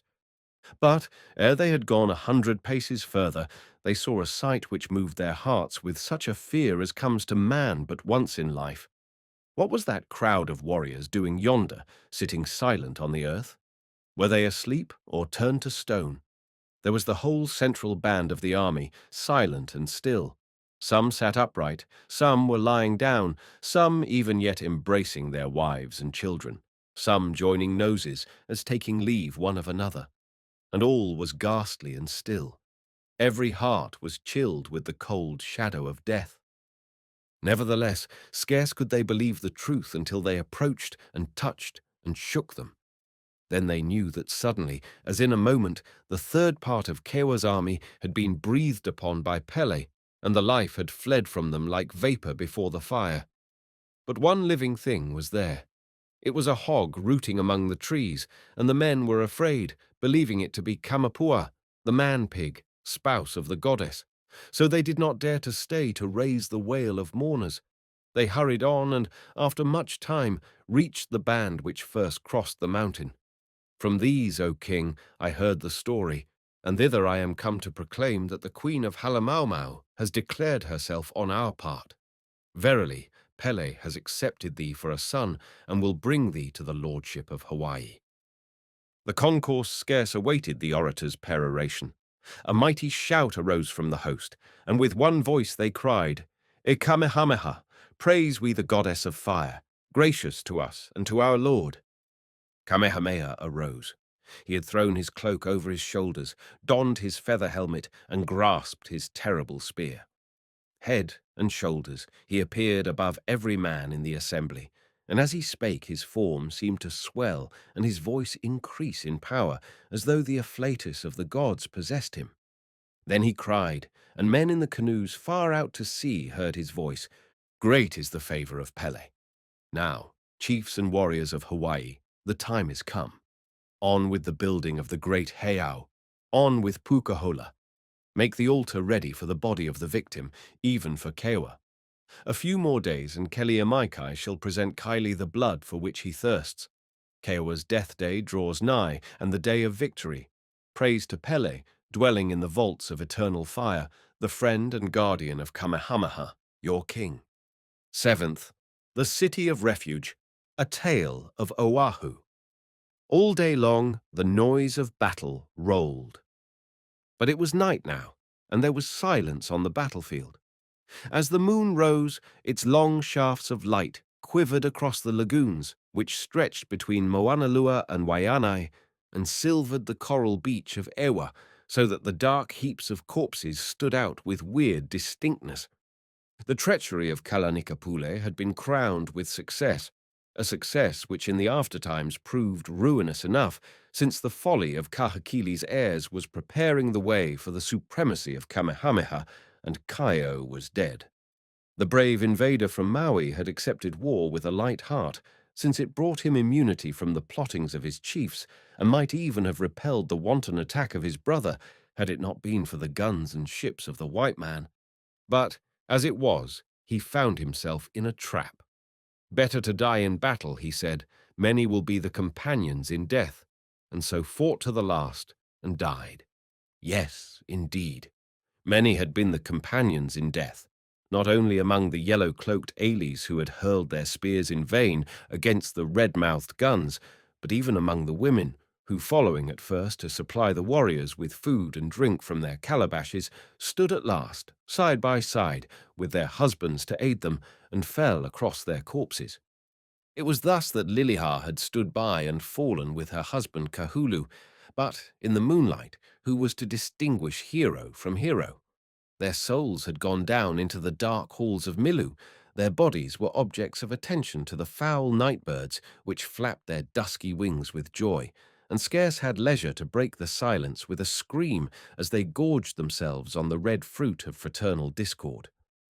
There was apparently no one to disturb the horrid feast, but suddenly a little cry came from one of the hills of slain, which sent the whole black brood whirring across to another part of the battlefield. A bird had been pecking at the eyes of the slain, and had aroused by the smart some unconscious one back to life. The cry was faint enough, but presently from the gory hillock whence it came, there might have been seen a form of a woman painfully disengaging herself from the surrounding dead.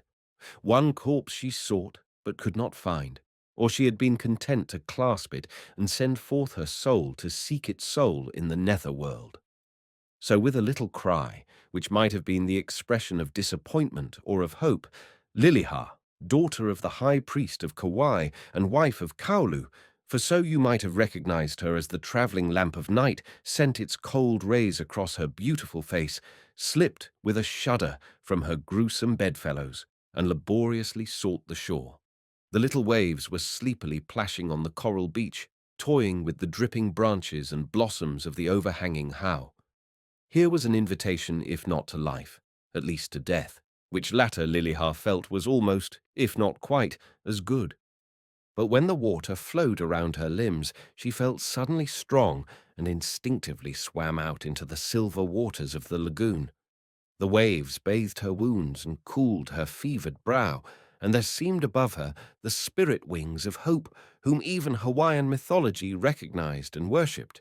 She struck out for the Aiea shore, where she hoped to find refuge among her kin until the wrath of Kalanikapule should be overpast. But, as she went on, the wounds bled again. Some hungry shark was surely behind her, scenting the blood, and, when at length she cast her body, bruised and bleeding, upon the beach, she no longer hoped for life, but for a cave in which to die. At the entrance of the Halawa Valley was a thicket almost concealing the mouth of the pass. A tangle of IE had overgrown the shrubs and trees, so that to right or left of the white boulders, over which in freshet times the torrents passed from the mountains to the sea, there was just the place where a hunted fugitive might hide or a wounded animal might die. Here Liliha lay on the Pulu, never so luxuriously soft as now. We may appreciate the instinct which leads the Hawaiians today to pad their coffins with it. But the valley of Halawa was not to be Liliha's coffin. Her swoon of the battlefield was but repeated, and when she awoke there was near her the sound of many men all talking together around a fire whose glow penetrated her hiding place. They were mixing a wa, the bowl was in their midst, and they were busy chewing the narcotic root and steeping the masticated morsels in the bowl. They had evidently shared in the recent fight, for they had their weapons with them, and, as the firelight shone upon their breasts, Liliha saw that the ivory palaua of several had been stained with blood. But presently a groan startled the awakened woman. It came from an inert bundle just beyond the fireglow. The warriors turned their heads. They were in a merry mood. Victory had crowned their arms, and an awa orgy was in sight. Hence they only chuckled and said, "E kahulu, but you shall soon drink a wa with Milu. Kaio will have some boon companions down there in the dark. There is twitching of the eyes in the house of Kahulu today, or verily the Aqua are all asleep." The object of their mockery answered not, but turned over to nurse his thoughts in silence. As his face for one instant caught the light, the woman in the thicket knew him and decided to live. Meanwhile, the awa brewing went on, and presently came the awa drinking. For an hour the merriment grew, and then for an hour it declined, till one form after another, with a sidelong glance at the helpless prisoner, yielded to the seductive narcotic and slept, a sleep not pleasant to look on, for the bodies of the men turned uneasily and writhed as in pain. But one slept not. He had had no awa, and bitter thoughts keep him wakeful. Death was certain. All the omens proved it. Was not even now that low cooing sound the voice of the alay, the waterfowl, whose call was always the harbinger of death? He raised his head to listen, and then he doubted. Had he been in his native woods in Kauai, that low cry would have brought him to Liliha's arms. How often had she thus greeted him as she came back from beating the kappa in the pools? Alas, never more should he see her on this beautiful earth, but perchance, when the ordeal of the sacrificial oven was past, that cooey, softly repeated and so near him. He had never thought of Milu, the Hawaiian Pluto, as a benign deity, but now he breathed a thanksgiving to the grim Aqua that he had permitted the shade of Liliha to come back from the dead. They would keep together and soon enter the underworld together, and then who shall separate? But was it a ghost who cut the thongs which bound him? Was it a ghost who, finger on lip, led him stealthily over the prostrate bodies of the guards and placed his feet on the downward path? He dared not stop to reflect. His brain whirled, but no sooner were they side by side and hand in hand on the dark plain together than they sped fleetly, as though they knew no wound nor fatigue. One thought buoyed them up, one word passed between them, as they gazed half frightened at each other for one moment. It was the word Puhonua, the city of refuge, a word which called up to view an open gate, and white-robed priests with branches of mail who would bid them enter into peace in the name of the gods. Oh, how long the way was, how dark the road! Never had the sun been so slow rising from its watery bed to look forth once more upon the world from behind the barred cage made by the trunks of the coconut palms along the shore. Light at last, and lo, in the distance before them, the long line of stockaded wall with the guarded gates and the white flags floating at either end from the lofty spear points. The grim idols along the wall seemed to smile and mock alternately. To smile as the distance to the gate grew less, to mock as behind them rose the ferocious yell which proclaimed that the hour drinkers had not long overslept their watch. The same sun which made shine so fair the walls of the city of refuge glinted upon the spears and feather helmets of the pursuers. Liliha and Kahulu ran like hunted hares, but nature has her limits. They had done miracles, But even miracles have their laws, and stern nature would yield no more. They stood between the priests and the pursuers. They saw life before them and death behind them, alas, ineluctable. Then they looked into one another's faces and saw something stronger than death and better than life itself. So they fell, vanquished upon the sand.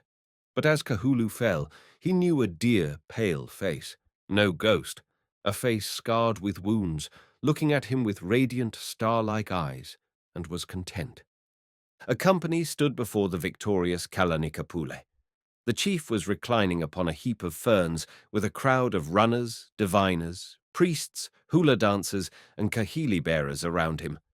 The eyes of all, however, were fixed upon two bruised and bleeding forms which made the center of the company before the king. The chiefs, with their spears and gorgeous feather capes, the priests with their red cloaks and white wands, were vigorously declaiming before the king. They seemed unanimous as they clamored for the death of Kahulu. "O Kalanikapule," cried the chiefs, "we have brought hither the rebel to die. His head is forfeit to the king, and the gods desire to drink his blood. We took him, the slayer of our brethren, the right hand of Kaio. We took him in the battle. We bound him fast, foot to foot, hand to hand, his neck between his knees, and we were bearing him to your feet. But while we rested, for it was night, and we were in the mountains, came this woman, who assuredly fought by his side in the battle and died before our eyes. Came this woman, we say, even as from the dead, and loosed his bands and helped him to escape from our hands. Verily, had not thy servants been keen-sighted as the hawk, and very wakeful, they, the guilty ones, had reached the Puhonua, and had now been in peace. But, O king, be this remembered to our good. Thy servants were swifter than the fleet dogs of the hail, and outstripped the rebels, that Kaili and all the gods may become pleasant towards thee, when they see the flesh of men smoking on their altars in the heiau."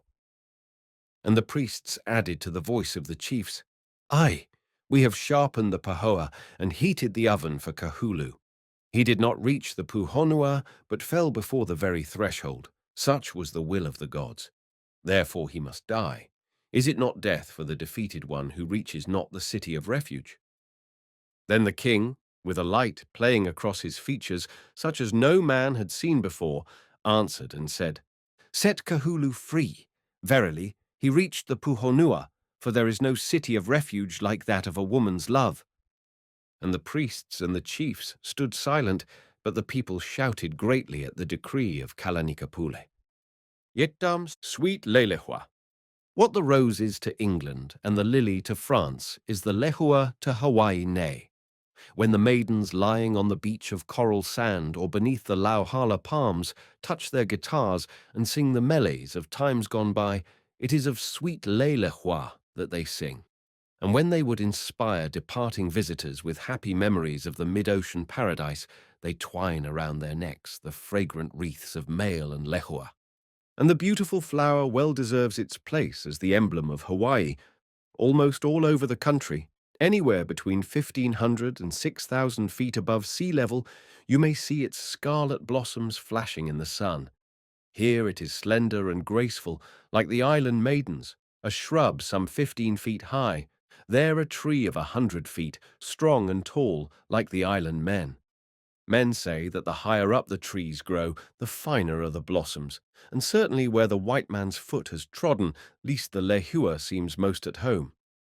Sweet lehua has a lover who is as the nightingale to the rose, the olokele, a bright little scarlet bird, whose life's happiness it is to drink honey from the scarlet flower. You can scarcely distinguish bird from blossom. The tree seems alive with flashing wings. But alas, civilization has doomed the olokele and perhaps the lehua. Is it true, also, that their human counterparts in the youth and maidenhood of Hawaii are going too? The following tale of Lelehua and Hakuole is a tale of over 100 years ago.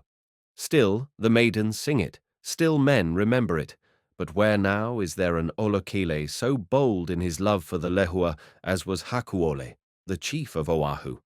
Hakuole stood on Leahi, gazing earnestly seawards, or turning his eyes occasionally to the left in the direction of Koko Head and Makapu. The sun never shone upon a fairer scene than that upon which he looked. Down below lay the glistening white beach of Waikiki, fringed a few yards from the water with dense thickets of hau trees, whose short, crooked trunks, glossy leaves, and showy yellow flowers were a welcome relief to the eye from the coral sand.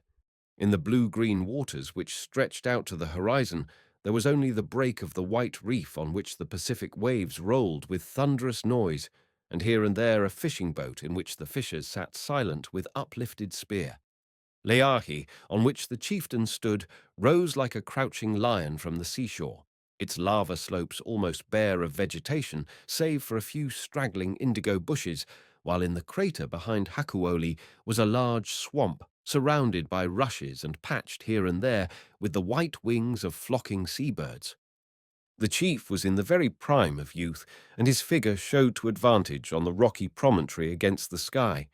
He had upon his head the usual helmet of yellow feathers, on his shoulders a small feather cloak, and the rest of his dress was of dark brown kapa. He had a necklace of shells and shark's teeth round his neck, and a heavy spear of kawila wood in his hand. It was easy to see by his erect and martial bearing that he was an Ailey whose pedigree was uncontaminated by mixture with the common people, and his training had been the training of a warrior. And warriors were needed now, for the great Kamehameha was on his way from Apani to attempt the conquest of Oahu, and so complete the subjugation of the 8 islands. Hawaii was his from Kalai to Upolu. Maui had in vain gathered its warriors to meet him, and now the news had come that Kamehameha was on his way to Oahu. He had embarked with the veterans of his army, and the fleet of war canoes was fast lessening the distance between him and his last great rival, Kalanikapule. Meanwhile, Kalanikapule was not to be caught napping. The flower of his army was assembled on the south side of the island. Watchmen were stationed on Makapu, Koko Head, and Leahi, and for the last 2 nights the waves had been illumined by a constant burning of papala sticks. But so far no sign of the war prows of the great Alii had been discovered. Hakuole at his lonely post wished they would appear to terminate the awful suspense. With eyes still turned seaward, he flung himself down wearily on the ground in the shade of a dark-foliaged milo, whose quivering aspen-like leaves seemed, like his own heart, apprehensive of the trouble to come. He was in love.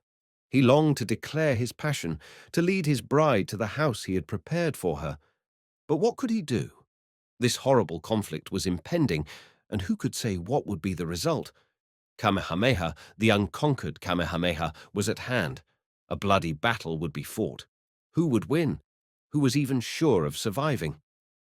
In this dismal strain ran his thoughts, when suddenly the bushes behind him parted, and a face peered through, timidly advancing and then retreating amid the leaves. It was a beautiful face, with great, soft brown eyes gleaming like evening stars from the dusky olive skin. A face surrounded by thick masses of wavy hair of raven blackness, a face full of warm blood and passionate life. It belonged to no other than Leilehua. Sweet Leilehua! Who among the maidens of Oahu was more loved than she, the daughter of the great kahuna, the priest of Lono? When the maidens sat by the streams and beat out the kapa with their mallets on the broad, flat boulders, whose song was merrier than hers? Or who was obeyed so devotedly by all? If Hakuole's love was returned, happy was he among men. But if Leilehua thought not of him, there was no other maiden in the land who could solace him for her loss. Hakuole turned, and his face changed when he saw her. As the sun, when it shines opposite the mists of Paua, spans the valleys with double rainbows, so the face of Leilehua brought brightness to the darkness of Hakuole's brow. He was again the chieftain in the pride of his manhood, the bravest, the strongest of the young Alis. Raising himself and stretching out his eager arms towards the maiden, he cried, "Leilehua, my beautiful scarlet flower." But even as he spoke, the graceful form vanished, dropping at his feet a wreath of brilliant lehua.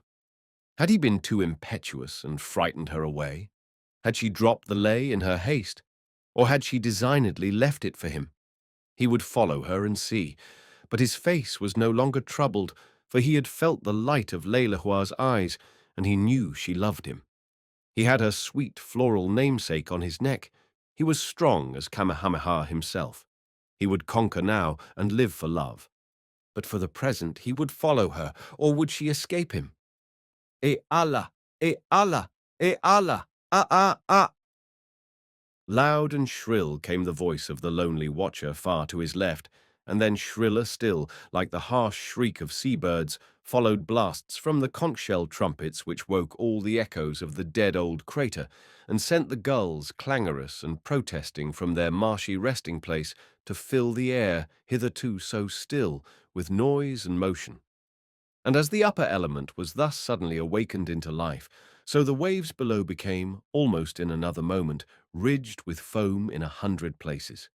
Where the sunbeams had slept placidly on an unbroken surface of azure, they were now reflected hither and thither by the black sides of canoes, the flashing of outriggers, the sheen of polished metal, the scarlet and yellow of innumerable feather cloaks, the glittering of oars amid the spray rain, the gleaming of dusky bodies, and the forward leap of the high prows, whose painted eyes seemed to glow with the fire of life. And in advance was the famous double war canoe Pele, the rowers straining at the oars, and the kahili bearers and warriors standing around the mighty chief who was destined to make Hawaii a nation. On they came, nearing the flat beach of Waikiki, where, unless Kalanikapule opposed, they could enter the coral reef and land without impediment. But Kalanikapule chose to meet his rival in the heart of the country among the Peles rather than on the level ground. So, though from Leahi you could have seen the moving of dark masses of men among the forests of the southern side of the island, there was no sign on the beach of opposition to the landing of the Hawaiian troops. Hakuole hastened to his post in the army, but he did not forget Leilehua, for her gift was around his neck. Of the strife that followed, with all its thrilling episodes, we must forbear to speak.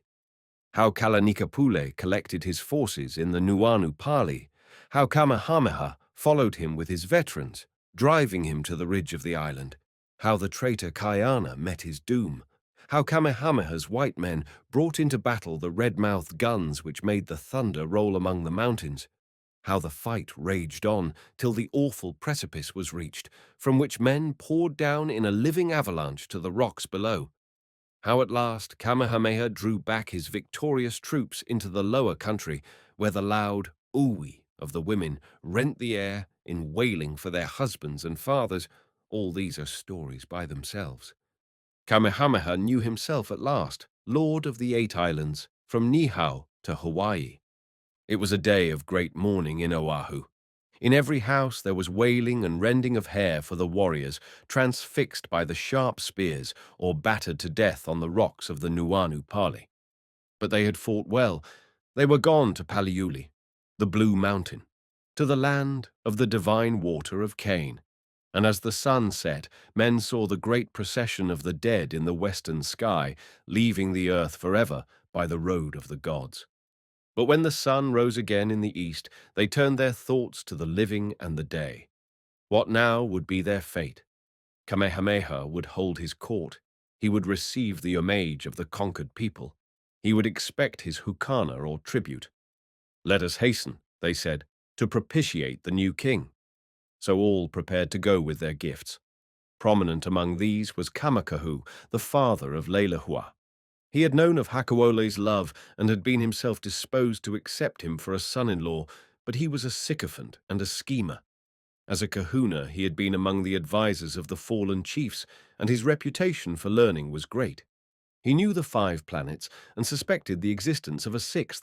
He knew all the kapu days, the holy seasons, and the prescribed ordinances. He could prepare lustral waters to drive away diseases and demons. He was proficient in all the 10 branches of priestly law and could even cause the spirits of the dead to enter the body of a person and possess it.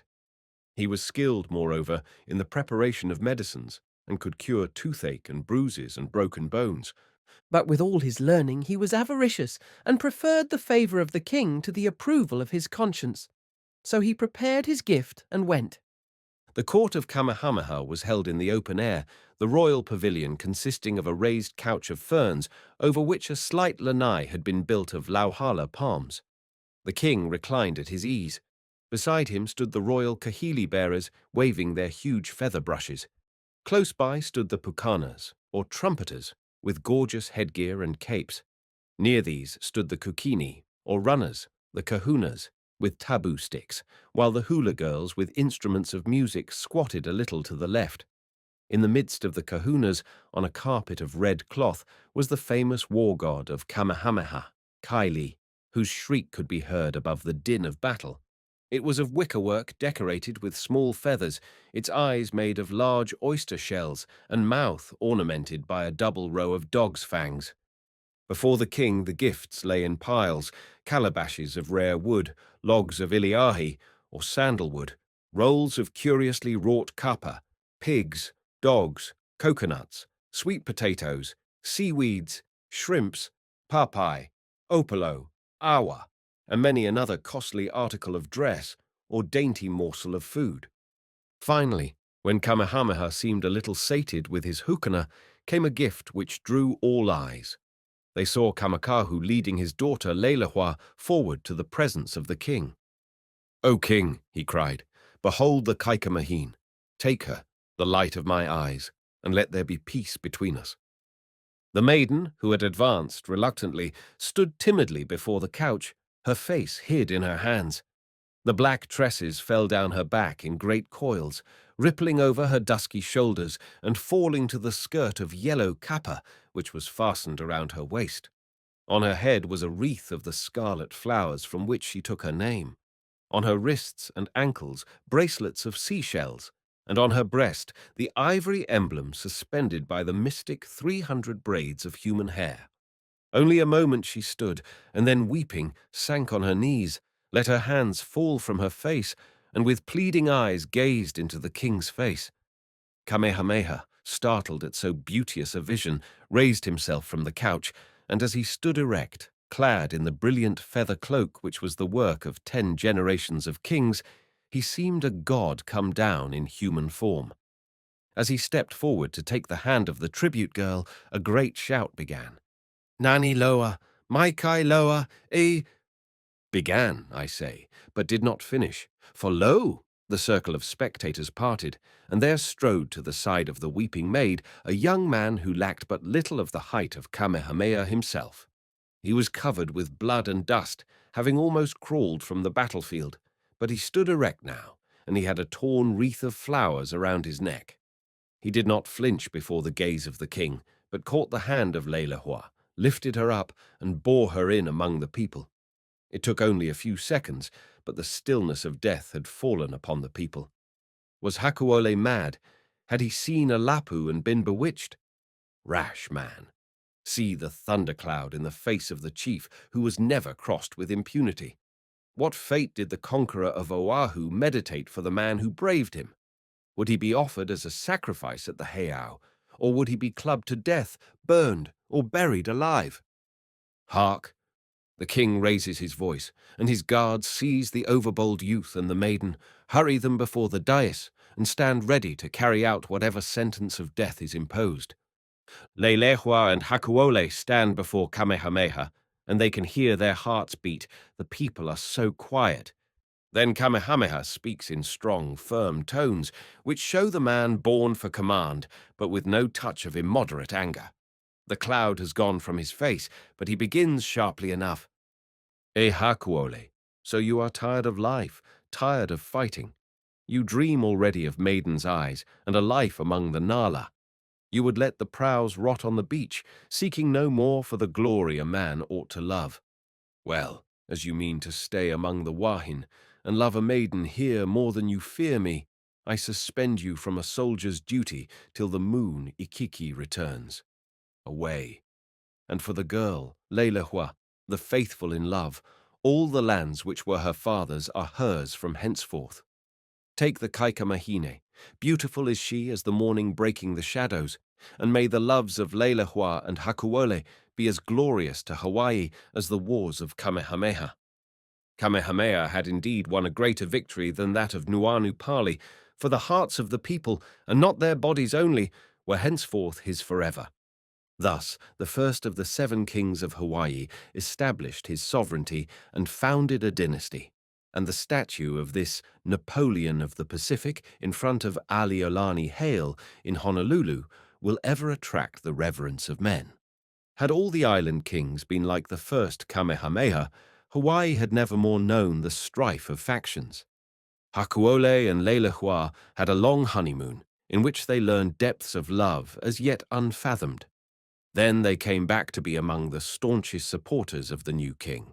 Love grew with the years, and the sweet singers of Hawaii today can choose no better theme to bring back the romance of the old barbaric times than the story of sweet Leilehua and her bold lover Hakuole, who for her sake braved the wrath of a king. Divyati, the spouting cave of Lanai. Over the mountains and under the waves, over the fountains and under the graves, over floods that are deepest, which Neptune obey, over rocks that are steepest, love will find out the way. Old song.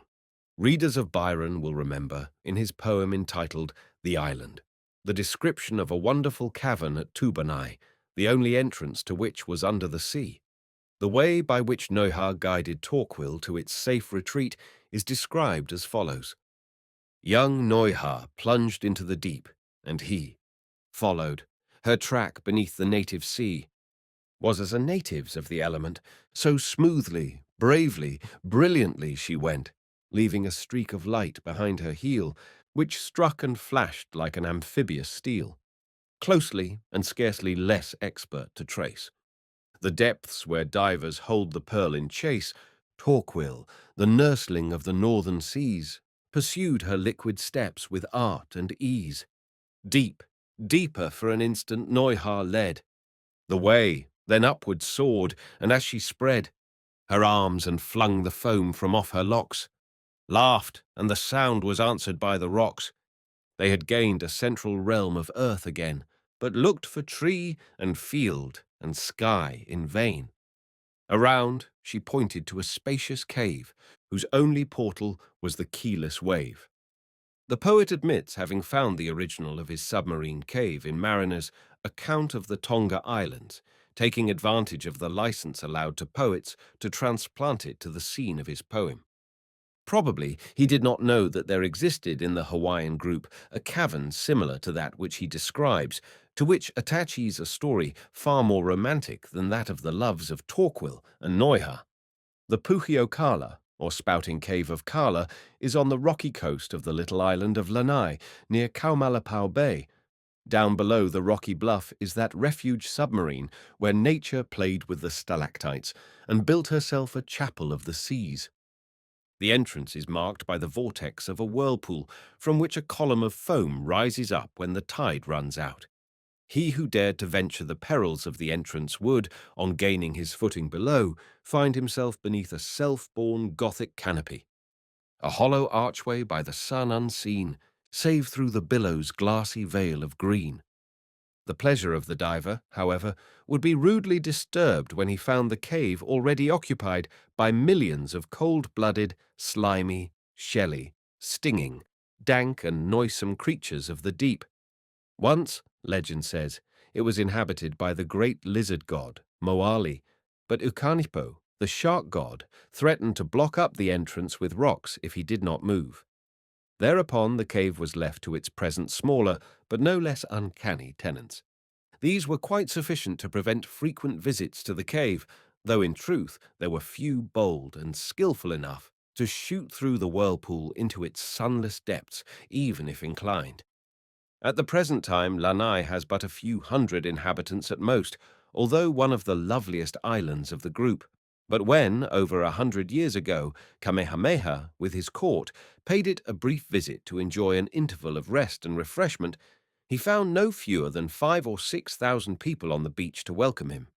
Rich and numerous were the presents brought, and among those who offered their gifts was Kala, the flower of Lanai, who strewed flowers no lovelier than herself in the conqueror's path.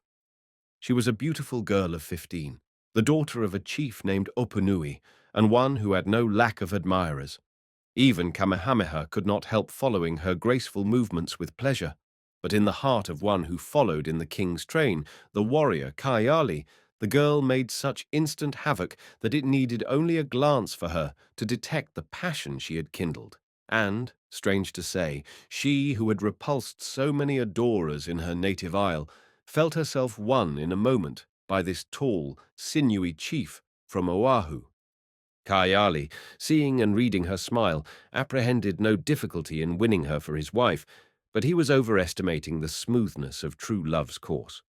When he begged Kamehameha to grant him Kala for a wife, the king made no objection, but ventured to suggest, in justice, a reference to the father too.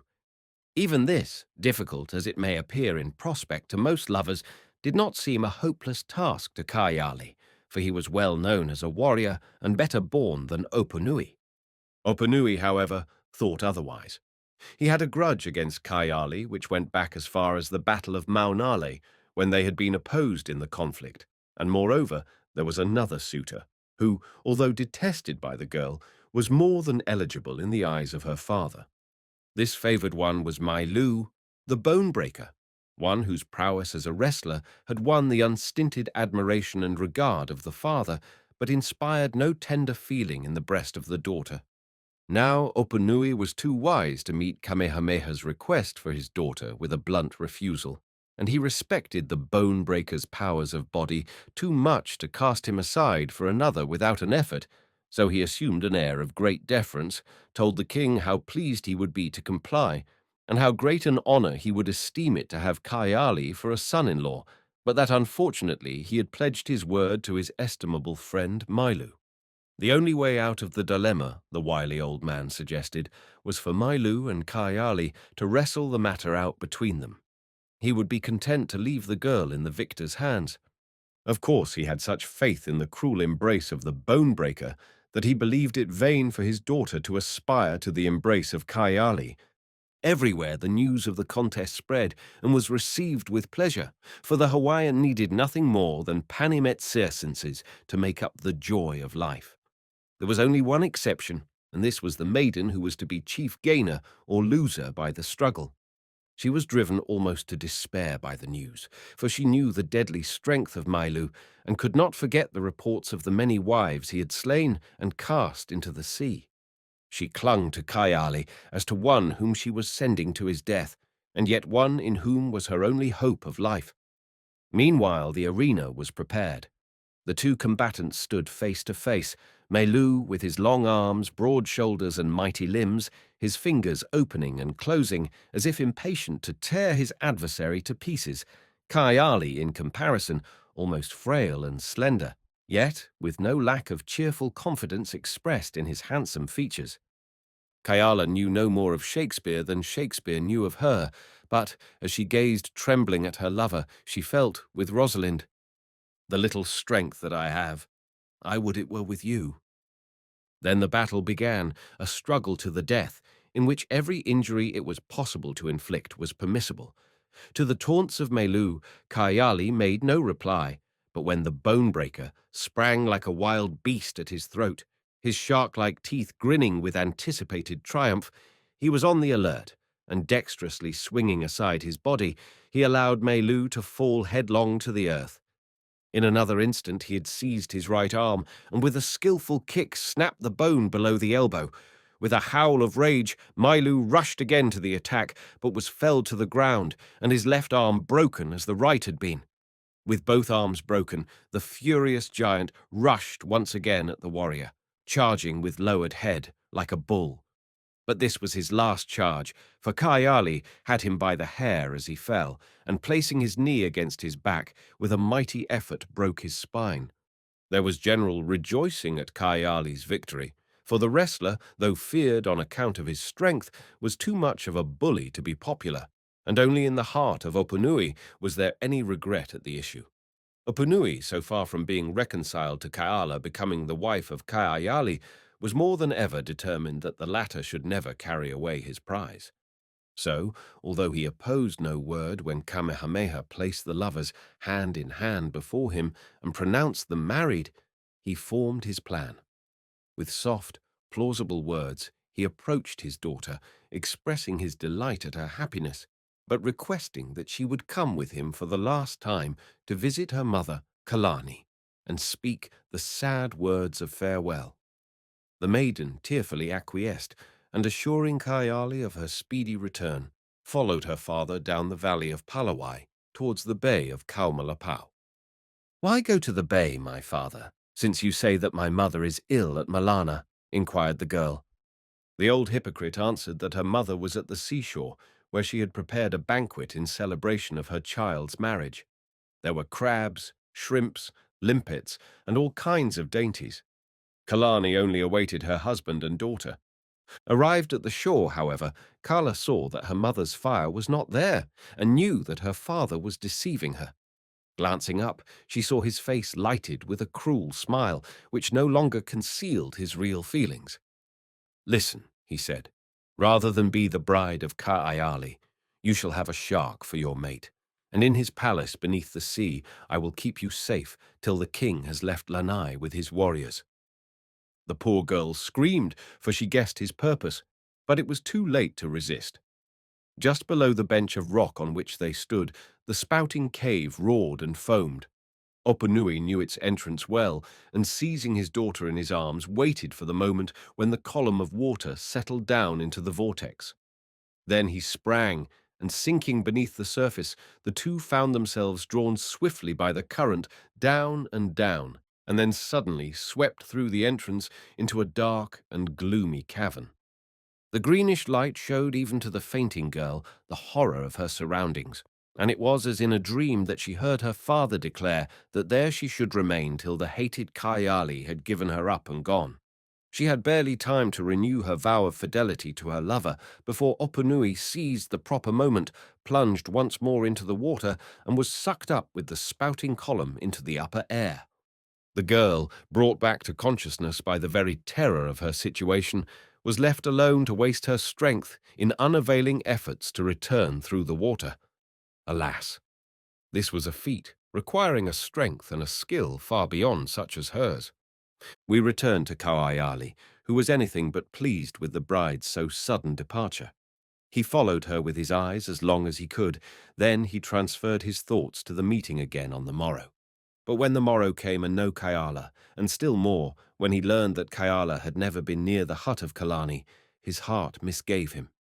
He started to seek his lost one, and wherever he went, signs of evil multiplied. The path of his beloved led to the sea and stopped. Oponui kept out of his way and took refuge in a puhonua. The diviners, whom he consulted, could only tell him, "The sweet-smelling flower of Lanai is neither in the hills nor in the valleys. Search the sea. There are cliffs that are hollow and caves beneath the waves." With this vague oracle in his mind, he wandered along the rocky shore, crying out in his despair, "O Kayala, Kayala, if living, where sleepest thou? If dead, where rest thy bones?" Suddenly, from the waters below him, there seemed to come a voice mounting upward from a wraith of water. He looked below, and the vortex at his feet seemed to call him by name and invite him. She was dead, he thought. Her spirit had called. What could he do better than die too? So with the cry, Kaala, upon his lips, he leaped and was engulfed in the waves which dragged him below as with invisible hands. A friend following him, and knowing that here was the entrance to the spouting cave, fled along the rocks and told what he had seen. And in an hour or two, Kamehameha himself, rowed by his sturdiest oarsman, was near the spot in his canoe. Kaiayali found himself drawn downwards till he no longer believed himself alive. At last his feet gained the sloping beach, and he found his head once more above water. But, in the dark, he believed he had arrived in the Hall of the Dead. The thundering of the breakers sounded above him, life seemed left far behind, but both hope and memory came back with the touch of cold and slimy things crawling over and stinging his flesh. He knew he was alive, and just at that moment a low moan reached his ears, which made his heart stand still. Looking around, he saw a dark form upon the strand, and from this direction came the moaning. He crawled towards it, and had barely reached it ere he heard his name pronounced. It was the body of Kayala he saw before him, and the creeping things of the sea were sucking her blood. Kayali flung himself upon her with a passionate kiss. "Oh, Kala, Kayali is here." He pushed back her wet hair, took her in his arms, and began to carry her towards the opening of the cave. But with a voice which grew gradually fainter, Kala told him that she was dying. "I am so happy that you are here. Lay me down and let me die." The smile that played upon her lips testified to her joy, but it also made Kayali hope for her life. When, however, he laid his hand upon her heart, it was cold and still. Death had come and found her happy, but Kayali still clasped his precious burden as though waiting for Kala to awake.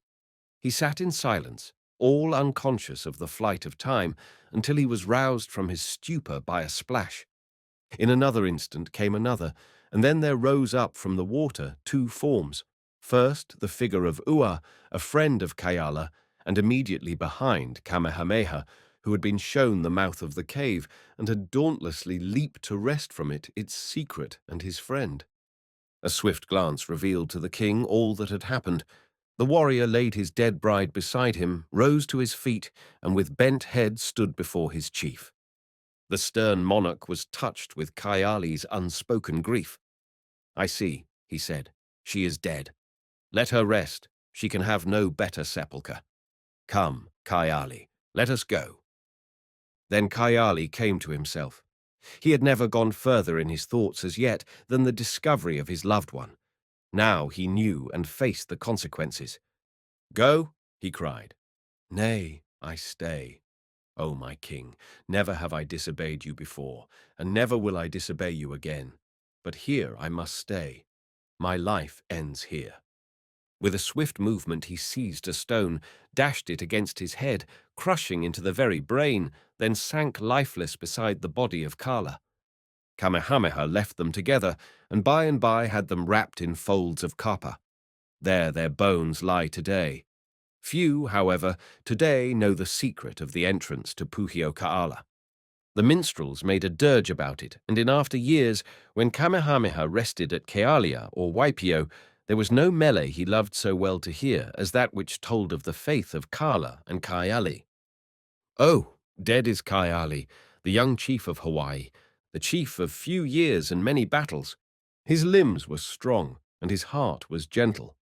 His face was like the sun, and he was without fear. For his love he plunged into the deep waters. For his love he gave his life." Pataude, Lono's last martyr. The heroes of victory are rarely without their monuments. The heroes of lost causes are too often forgotten. The old order changes, giving place to new, and in course of time we praise the bold innovators who let in the light. But we forget that even the defeated darkness may have its martyrdoms, its faith and its courage worthy of the poet's song. It is a story of such heroism as this which gathers round a neglected tumulus, now well nigh hidden in clustering ferns and creeping vines on the island of Hawaii. Not far from Kilau, on the western coast of the island, almost under the shadow of Mauna Hualalai, which rises nearly 9,000 feet above the sea, there is a plain of rough lava, whose barrenness is only in places veiled by tufts of waving grass and by spreading creepers and richly hued flowers. In many places there rise the ruins of former temples and fortifications belonging to the old warlike time. The massive, squarely shapen stones contrast strangely with the spherical volcanic boulders which attest that here nature has warred as well as man. After travelling over 2 miles of such country as this, you will begin to stumble over frequent heaps of stones well nigh concealed in the grass and ferns. Your imagination suggests graves, rightly so, and you pick your way among them till you come to Kwamu, where there is an oblong cairn, some 10 feet long by 6 wide, built in the form of a tomb, and almost hidden from sight in the greenery of innumerable ferns and the blossoms of morning glory and passion flower. Well does nature keep the spot beautiful and fragrant, for here lie side by side the mortal remains of 2 heroes and 2 lovers, whom, heathen though they were, the new time will not willingly permit to be forgotten. It was in the autumn of 1819 that the great change came which has been hailed by many as the day of new birth for the 8 islands. the abolition of the tabu, and the destruction of the idols. We shall not attempt to defend the anterior condition of the island kingdom, but it will be seen in the course of this story that the transition was by no means without its element of danger and mischief. No darkness could well have been deeper than that of olden Hawaii, with its bloody worship, its human sacrifices, its oppression of the Makainana, or common people, and above all, its taboo. How this pressed with leaden weight upon the people would be almost incredible if described in detail. Suffice it to say that for every act and condition of life there was a taboo extending to food, dress, etiquette, time, place, labor, and privilege. And for every breach of the taboo there was but one penalty: death. It might, therefore, be thought that its abolition would be received with universal applause, that only from the hearts of the cruel bigots of heathenism, monsters thirsting for human gore, tyrants ruling by oppression and fraud, would there be a sigh of regret when the death knell of the old heathenism sounded forth. This, however, was not the case. Viewing the matter from close quarters, we can easily see that the priests and worshippers of Lono, who protested against the act of Laiholiho, had some justice on their side. The mighty Kamehameha had breathed his last, and his dust had been hidden away somewhere, where no one but Pele knew, among the mountains of Hawaii. Laiholiho, his successor, was under the influence of the Queen Mother, Kamehameha, who had long been chafing under the restraints of the taboo upon her sex.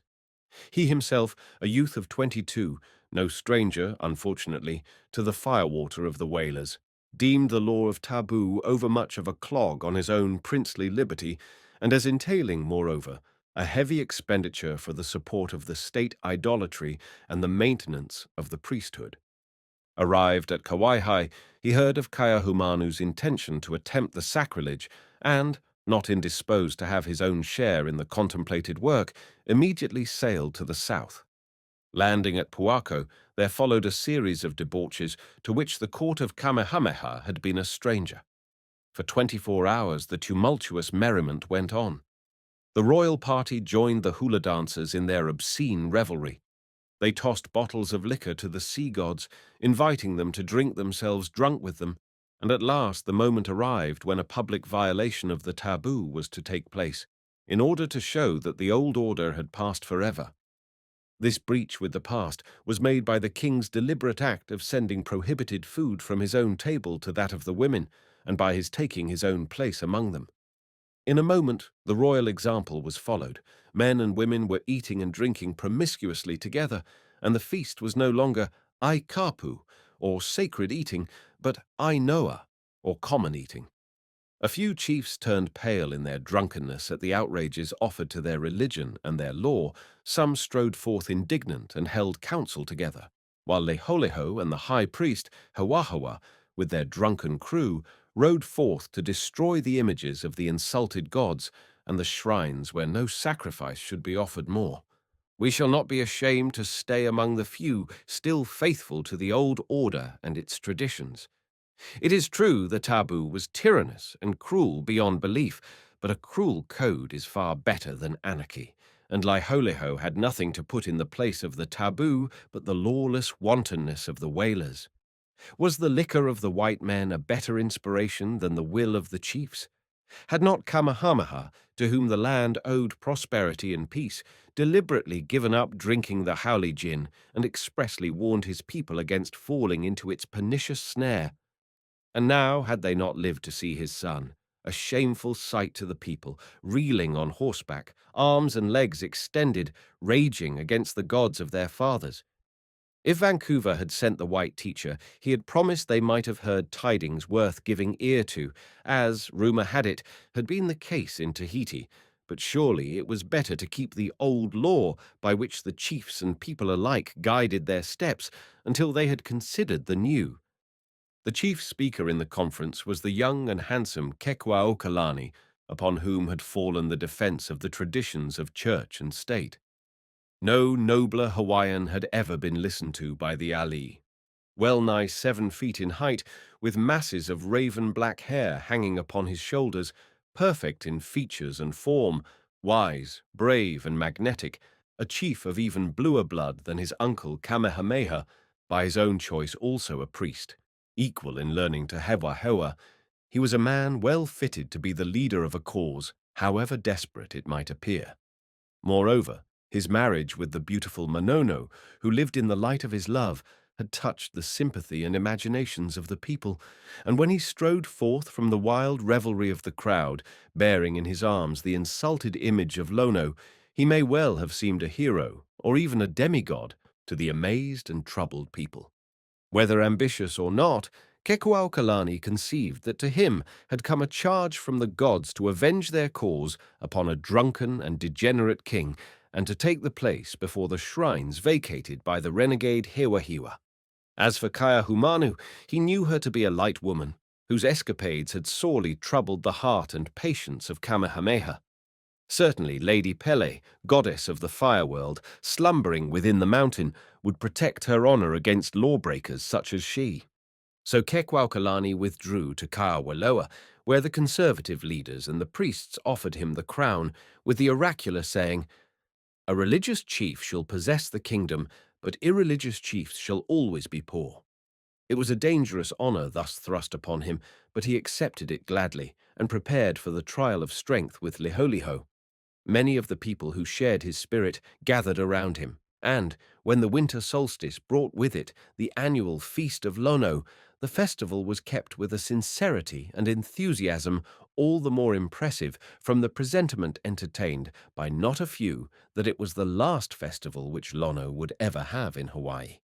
It is not a little pathetic to contemplate the people about to die, face to face with the gods about to die, for these 5 strange, sad, festive days. Meanwhile, the work of the royal reformers went on throughout the land, and a month passed by, during which the news came daily of the pulling down of heiaus and the burning of idols. The king was happy in his iconoclasm, but no word came to him of the preparations of Kekuaokalani.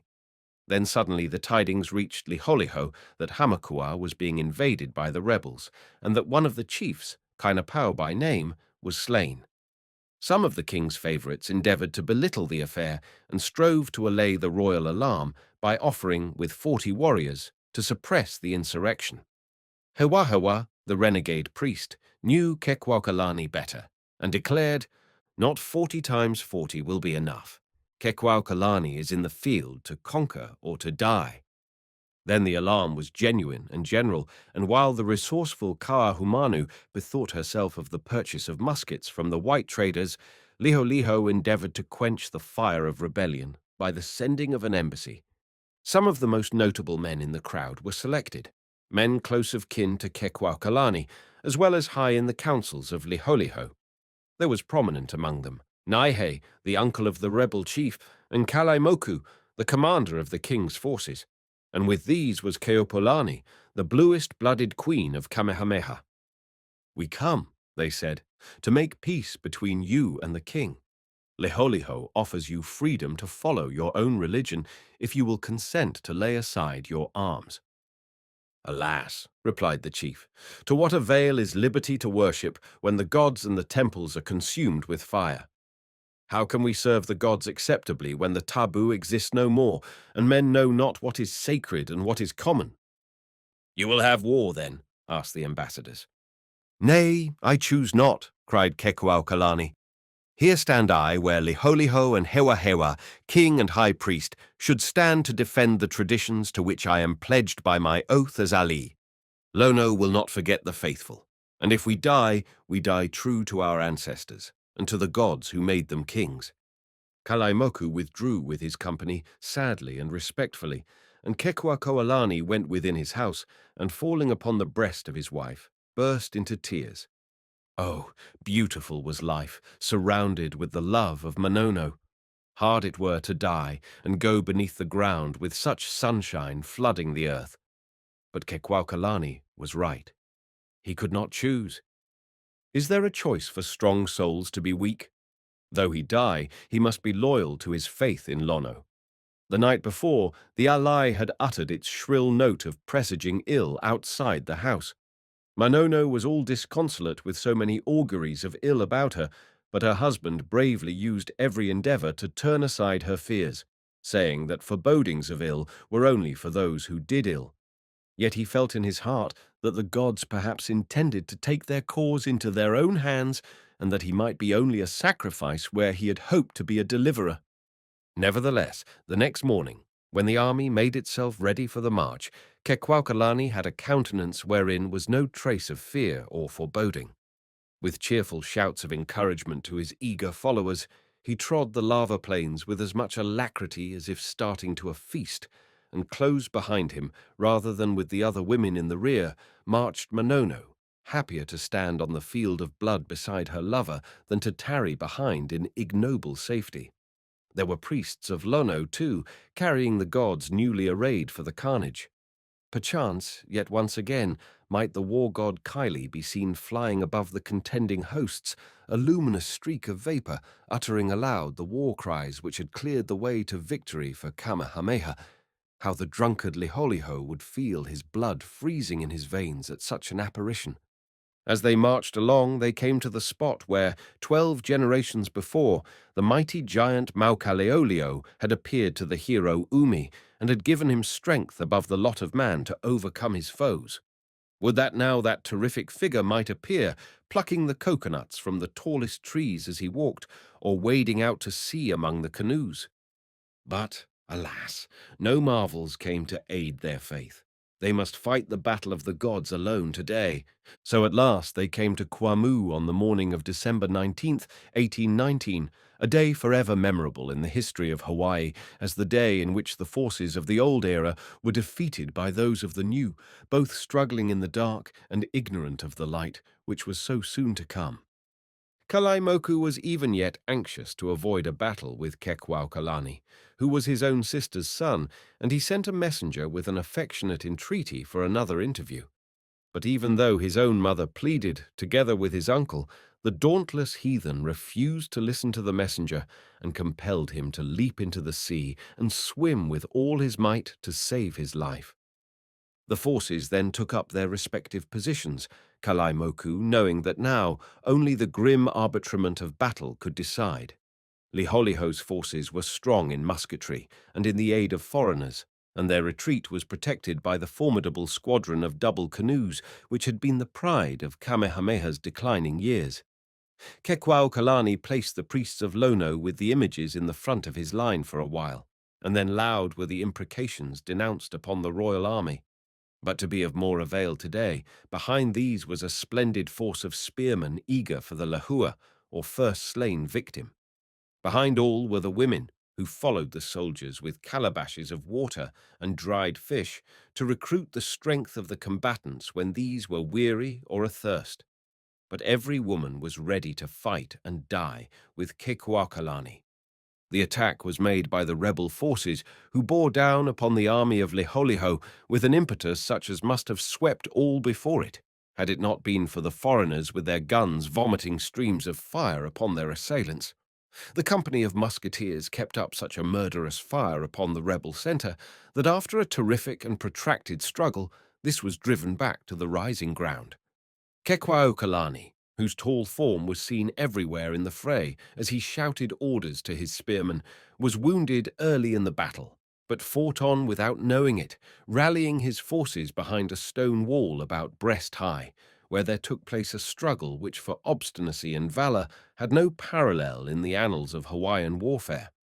The double canoes commanded by the Queen Mother, Kaehumanu, raked the insurgent position with their guns, but two heroic figures seemed to stand out among the falling after every discharge, as if bearing charmed lives amid the rain of death. These were Kekuaukalani and his wife, Monono, who fought side by side, heedless of the heaped corpses around them. Weak with loss of blood from his previous wounds, Kekuaukalani more than once leaned fainting upon the arm of his wife, but he revived again and again to fight with a still more desperate valour.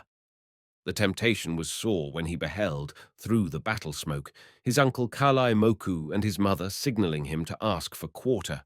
He set his teeth hard and fired again. Had it been Monono herself, he had most like done the same, though her breast had faced the bullets.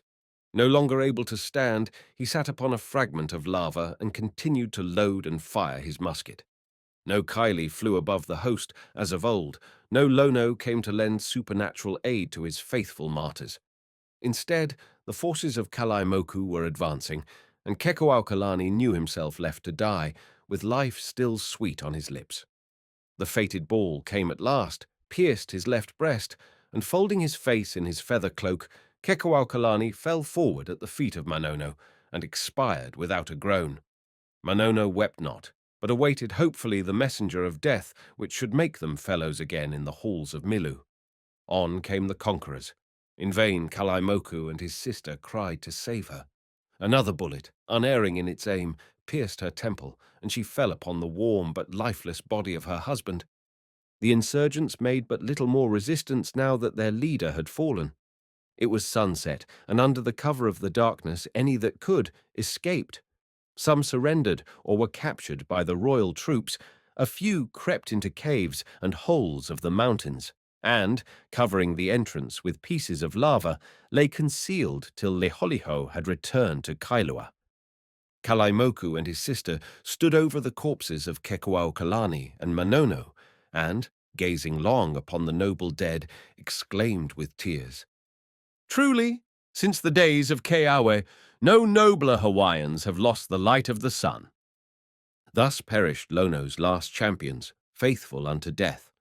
3 months later, the first Christian missionaries reached the group with the tidings so long desired. The first news which reached them from the shore was in the almost incredible words, "The idols of Hawaii are no more." May we not, while rejoicing in the new day which was thus brought to the land left by Leholiho, bereft of law and religion, retain a tender heart for the youthful pair whose bodies sleep beneath the morning glory and the heaped-up stones on the shore of Kwamo? 11th Kewa, a story of Kalawao. The laws of men are merciful in intent, but they sometimes grind hard upon the innocent and the poor, at times through the necessary imperfection of all human efforts after the ideal, at times through the harsh administration of enactments good enough in themselves. No laws have ever seemed so necessary in Hawaii as the laws enforcing the segregation of lepers. No laws just in themselves have ever been the cause of so much grief and pain. There have been times, moreover, when they were carried out neither wisely nor mercifully. At such a time only could the following story have been possible, the story of a love which laws could not abrogate nor death itself annul. Power is a valley of almost perpetual rainbow, where the mist dance in the sunshine on the mountainside, and the waters trickle down through thickets of ferns and scarlet creepers to the long lines of coconut palms which stand like sentinels along the beach from Diamond Head to Honolulu. But its chief beauty to Kiowa, returning with his net from fishing outside the coral reef, lay in the fact that he was homeward bent. There, 100 yards further, was the grass hut, secluded behind a screen of banana trees, and rising apparently out of a glistening swamp of taro patch made on a terrace of the mountainside. What joy to feel the embrace of his good wahin, Luca, and to have the crowing brown baby thrust into his arms to fondle. Was it not always worthwhile to be the long day away to know such a homecoming as this? But tonight there was no welcome, and Kewa's heart sank. In his haste, he waded through the taro patch instead of skirting the enclosure as usual. The child was there. He heard its cry before he entered, but of wife there was no sign. The baby lay on the matted floor, feebly whining. The mother was gone, apparently not without struggle, for the matting at the door had been torn violently away, making the hut look like a desolate cave. Kewa did not search the enclosure. He knew what had happened. The officers of the Board of Health had found his hut at last, and had taken away his wife, for she was a leper. They had taken her away in the husband's absence, for they knew that, had he been there, he would have fought to the death. His loaded gun still lay where he had left it in the corner of the hut.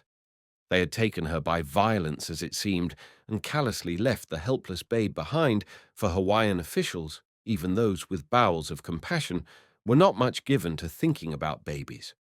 Some Chinese coolies working in the neighborhood corroborated the suggestions of his fear. Luca had been carried away to the haole, white doctors, and she would be taken to Molokai, and there be dead, dead to husband, child, and friends. Kewa was a crushed man when he took his helpless babe in his arms. It did not occur to him to give it away, as many of his friends would have done, or even to find a nurse for it. Somehow it reminded him that he once had a home. He did not go fishing now. For 3 or 4 days he tried to make the babe eat some poi, or even, so stupid or ignorant was the man, some hard taro or a piece of banana. But, although it did not cry, it refused to eat, and one day towards evening its cries ceased forever. Then Kewa, more miserable and lonely than ever, wrapped the tiny corpse in fold upon fold of kapa and took it to the Kauaiahau cemetery. Here, among the graves of so many of his fast-dying race, he found a little wooden hut and knocked at the door. An old white-haired Hawaiian, no other indeed than Kewa's father, opened. He was living here on the very soil which was in time to be his grave, and to him Kewa handed the bundle without a word of explanation, even as to the absence of Luca. The two men uttered their alway together, the young man in his youth and the old man in his age, over the body of the babe. Then, as the moon rose, silvering the coconut groves of Waikiki, Keoa stole back to his deserted hut, with the instinct of a beast wishing to hide its head in the earth. 2 days later, the Like is on her way from Honolulu to Mani. What a dream that voyage is. For a while, the empty craters of Liahi and Coco Head, fringed with breakers along the coral reef, stand out in glorious sunlight. Then suddenly, the sun's rim dips, the stars rush out. At one stride comes the dark. Mattresses are spread on deck. The passengers stretch themselves for sleep. The air is heavy with the scent of the wreaths of flowers with which almost every voyager is bedecked. Overhead the stars swing like lamps, or as though the whole vault of heaven, with its million eyes, were one lamp swaying in infinite space. Then, with a faint consciousness of something breaking in upon your dream, you feel an anchor drop and hear the splash of oars. You have not, however, reached your destination yet. This is some boat coming off from the shores of Molokai for stores for a lonely ranch in the mountains. If you rise, you may lean over the bulwarks and look through the mists upon a black mass of mountain wall which conceals the most loathsome scene the world affords. The great Lazar house of Hawaii in nature's fairest garden, the saddest witness our earth possesses to the existence of the serpent's trail.